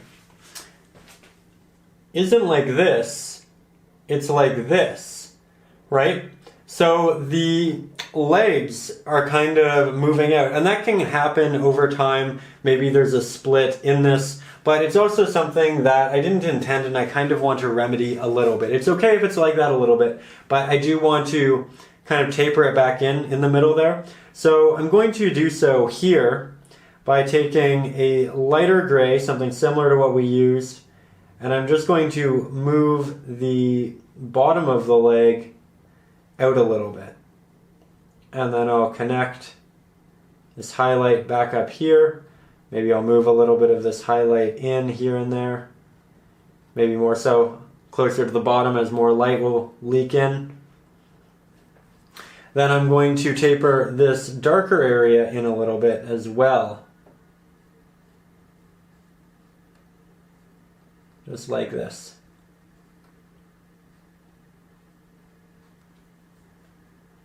And then I'm going to make the top of the darker area a little bit wider as well.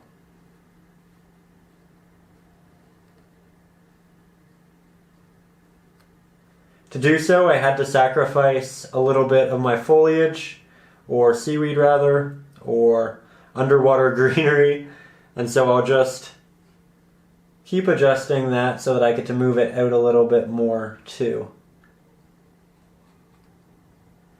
There we go. Switch over to the smaller square-headed brush, grab some of that lighter pigment, reapply that to that edge, and there we go. It's back, and it has a little bit less of a lean. It has a little bit of a lean, but I don't think that's a bad thing. Yeah, that looks better. Good. So I'm back, and yet again, I feel like it's still leaning a little bit too much out. So I'm going to continue my process that I started before, taking that medium-sized flat-headed brush, taking a little bit more Mars Black, titanium white, and I will move this inside in further, like so. Now this is something that I honestly can't see from my current sitting position. It's only really visible when I stand up and I move around a little bit. So it's a good lesson to get up and to move around, not only to check for value and balance, but for just making sure that your structure is the way it should be. There we go. Again, for those of you who used the traceable, don't worry. You followed the correct version at the end. And I probably touched it up a little bit as well, just to make it probably even a little bit better than the one I'm going to end up with. And because we extended that, we need to extend this side as well. And after a certain point, we need to extend the height as well. So there we go.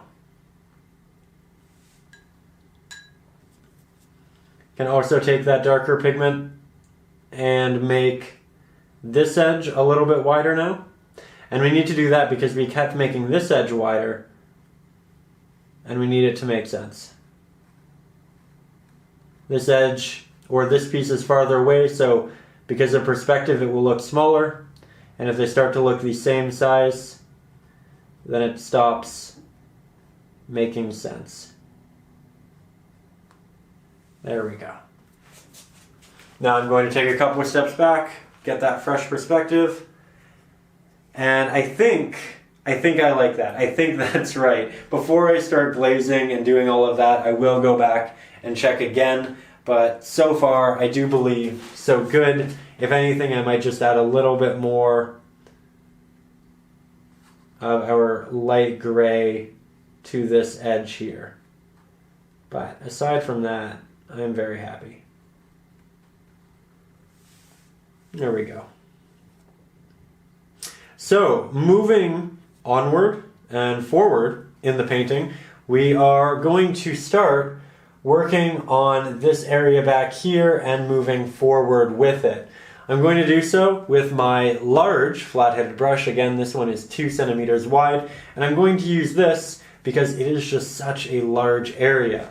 And a lot of it is negative space. So, I want this to be the brightest area, so I'll begin by mixing what I will allow to be the brightest gray.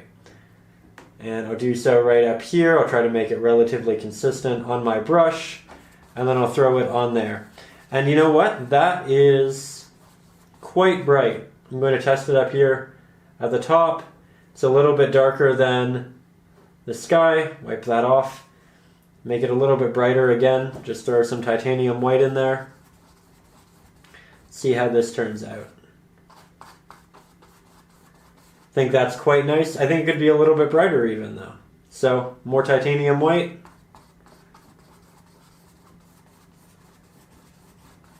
There we are, a little more. And at this point, I think I'm actually just going to throw it onto the canvas because this area is getting semi-diluted. And that looks just about right. So now I'll start working back in the painting, but as you can see, I don't have much titanium white, and that is very necessary. We don't want to be scraping for it. So I'll just add a little bit more here on my palette, maybe more than a little bit more. Oh, you can see technical difficulties in action right here. There we go.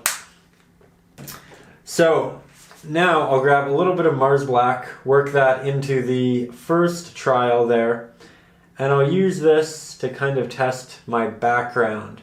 It needs to work along this arch, it needs to work from the back here. I'm just using the corner for those very detailed areas. There we go. And then I'll start moving it into the foreground, where it will meet and blend with this. And I want a fairly soft transition between the two, like what we have up here, but with a little bit more brush stroke. That way it has a bit of volume on the seafloor. There we go.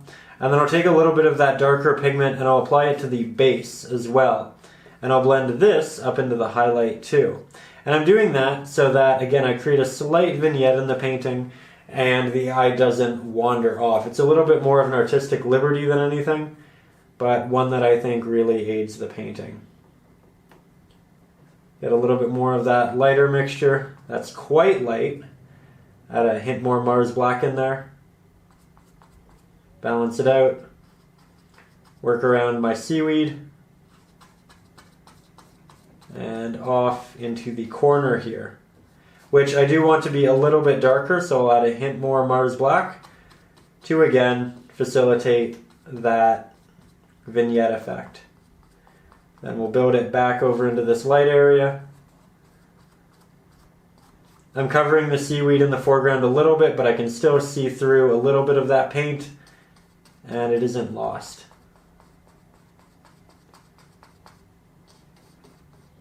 There we go. If you get a little bit of a granular effect, that tooth of the canvas showing through, it might actually look like sand and create a neat texture. It's not necessary, but if it happens by accident, it can be fairly interesting.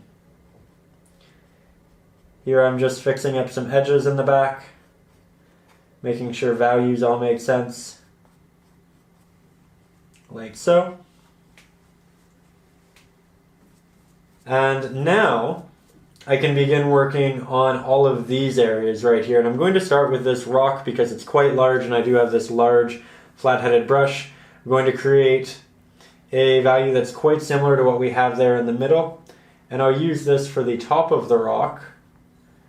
That's going to be getting the most light. Work my way around that seaweed again. You might just want to draw the seaweed in at the very end. Might be easier. There we go. Now I'm going to make it a little bit darker so that the ocean floor kind of blends up into it. Might be too dark. It's okay though, we can always take a bit more titanium white, work that in. Do that in a couple areas. And now it'll blend nicely into both. And I'll also build up my land here to touch and mix with the arch's base.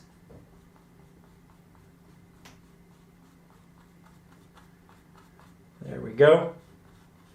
I'm going to work around my star.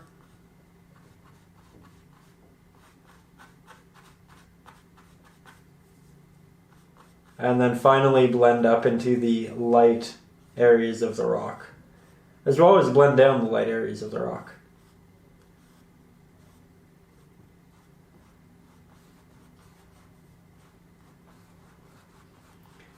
Now we're covering a lot of surface area quite quickly, and it's very rewarding.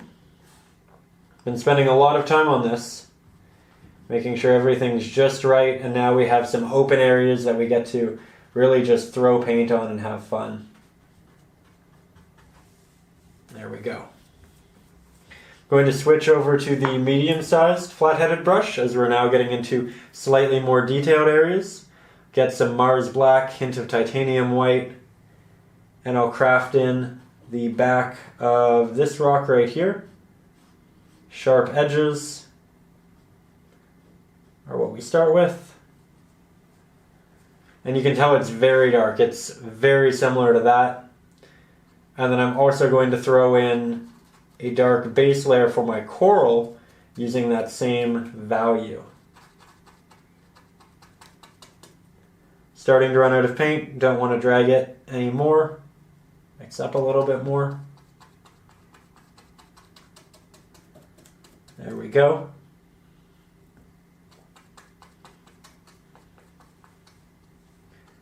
So fun to see it all come together. Add a little bit of that coral overlapping our rock here. This is going to be more of these guys, but they're in the foreground, so they're going to be large and visually dominant. There we go.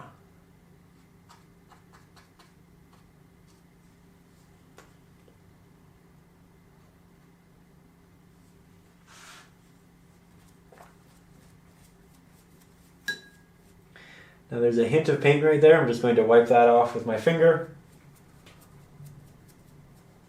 Get a little bit more of that highlighted pigment, work that back up into our rock.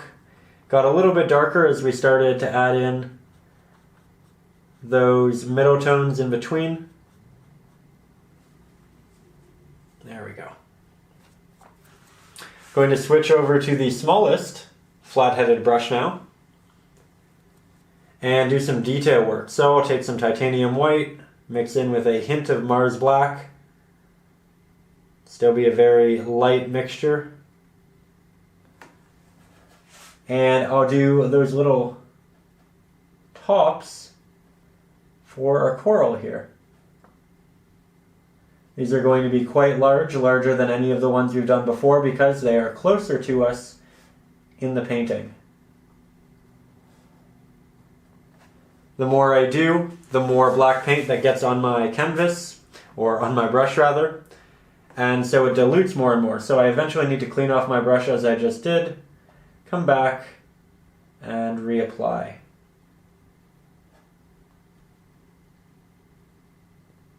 There we go. Now we'll blend back. And as you can tell, it's getting quite diluted there. It's getting much darker. Here's a great time to actually see it because we are in the foreground. We have a lot of room and detail to see. But it quickly progresses to that darker pigment. So we go back. We add highlight on highlight on highlight on highlight. And the value is going to change a little bit every time, as is the stroke, and that's a good thing. I don't want them all to be perfect. I don't want them all to be the same. I want them to be interesting. And that means having their own little characteristics and tweaks. So, that turned out quite well. There we go. Now we'll work on my starfish using this same brush. Mix up a slightly darker gray to begin for the base layer. And we're using this because look at those nice sharp edges. Very easy to create. This starfish is happening so quickly. Again, I'm not making it perfect. It's not the goal.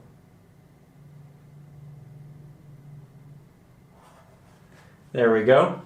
Kind of sprawl it out. Take a little bit of our lighter mixture, work that into the middle because that'll be protruding most, and onto the edges that are facing the light.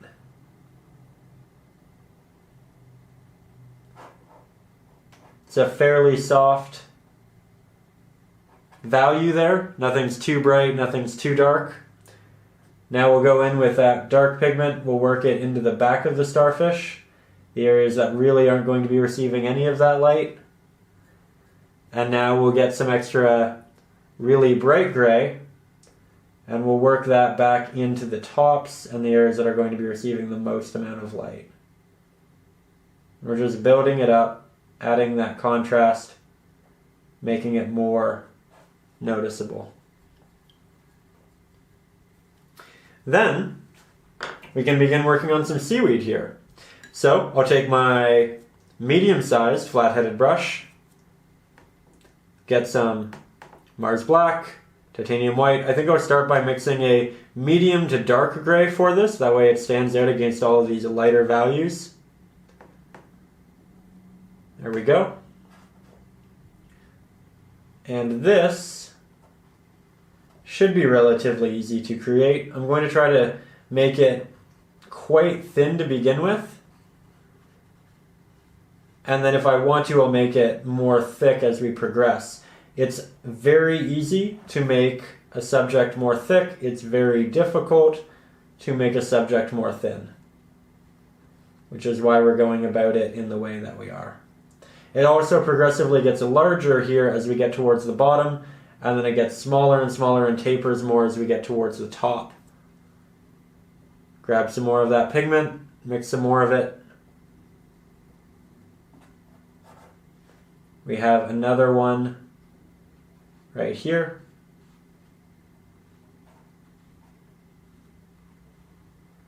Just using the corner of my brush to create those nice sharp edges, clean lines.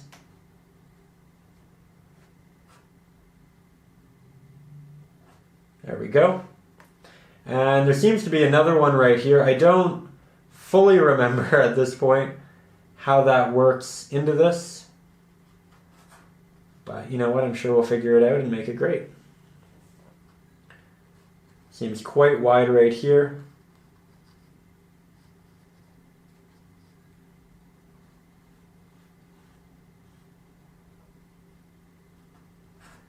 I think we'll only make it up to there. I think that looks quite nice. It's playful, it's fun.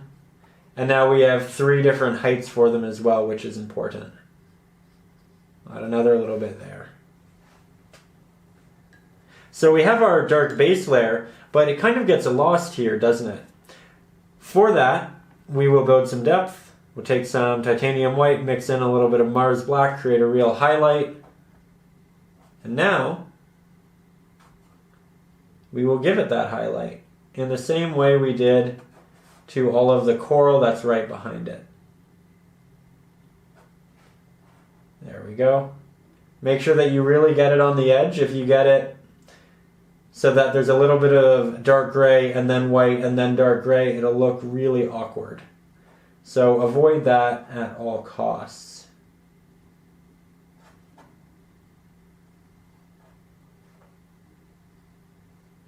You can also have the highlight run through middle portions of this. As the edge will kind of move around, it isn't flat, it kind of twists and turns, and those highlighted areas will twist and turn with it. So here, add a little bit of that highlight, have it come back up, and then really catch the top there.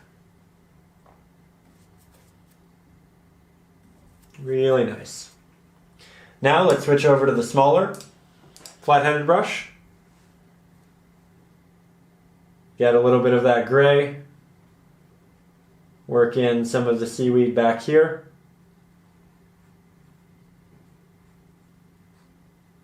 Do a couple good strands. Have some coming up over the archway. And we need a little bit of a shadow from the arch here. We won't get much of a shadow because it's underwater and there's just so much reflected light, but we can do a little bit. And that value will also work really well for the back of this seaweed. And I'll add a little bit of coral here as well.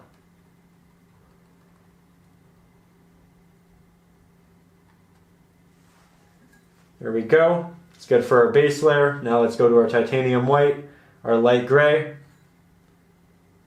Add that highlight to our seaweed. Softens it visually a little bit, which is nice. And then we can also add those little taps for our coral in here. Also taking down that value a little bit so it isn't too stark, which is again nice. And I think I'll just move the base down a little bit. Then I will blend the shadow out into the rest of the ground very gradually. Use my finger to get a really soft transition there. Nice and easy. But it did pick up a little bit too much paint. So I can go back in and re-add that by taking some Mars Black, Titanium White, and just remixing the color that we have there on the ground.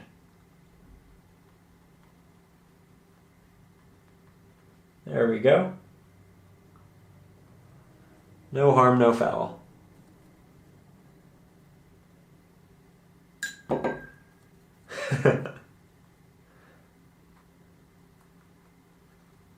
There we go. Okay, from there, we'll hop into our fish. We'll make it a relatively dark fish because it has such a light background, and if we made it a light fish for the most part, it would blend in with that background. So I'm going to start by mixing up a very dark gray, working my way around those lines, those edges, rotating my hand so I have the best stroke possible. Sometimes if you sit in the same way and you try to deliver all of your strokes like this, it won't work as well. If you want a sharp line down here, I recommend rotating your hand like so. Gives me a little bit more control.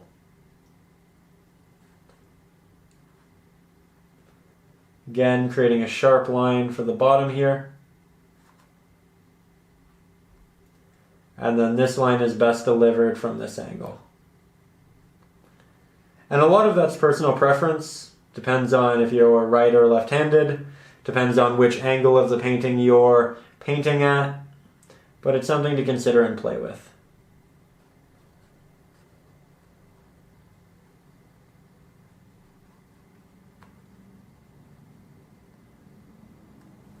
There we go, that's a good start to our fish. Definitely needs some added other values to it, but that's a good beginning. We'll take some titanium white, mix that into what we have. I'll add a little bit of a highlight to the back fin. I'll add a highlight to the back of this fin. Come down here, add a highlight there. It's all very subtle at this point. Got a little bit more. Add a bit of a highlight to the top. And then maybe we'll create some little line work in here as well. Give it some stripes. And a little eye. Now it's personable.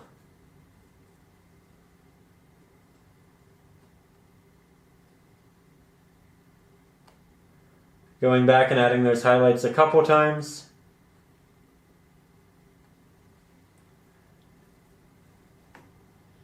And if you feel like you lose a little bit of the form, you can always work back in those darker values to the top. Like I just did.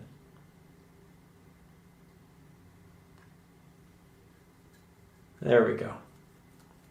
I think I'm going to take a little break, grab some water, and then I will be right back. So there we have it. That is part 1 of this little new 2-part series. I hope that you're enjoying and having a great time. I do, again, intend on uploading part 2 to YouTube tomorrow. However, if you'd like to just continue with this painting lesson right now, the second part is up over on Patreon. I would like to say a big thank you to everyone who is supporting the channel up over on Patreon. It is because of you that we are able to do these longer lessons. And you know what? I'm having a great time. So truly thank you.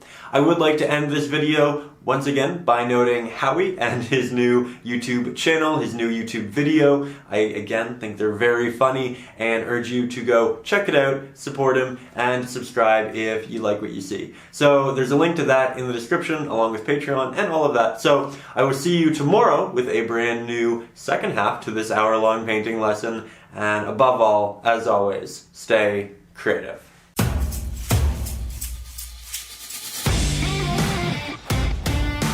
Hello, my name is Howie. I have a lot of good things in my life. Food, wet, and dry. I get scratches, head, and belly. I have a daddy. Occasionally, he spills treats into my bowl. Don't tell mommy. This is my apartment kingdom. This is my kingdom. This is the carpet where I keep my victims. My humans put this mat down so I can wait for mommy. Sometimes they put their shoes on it though. I don't mind.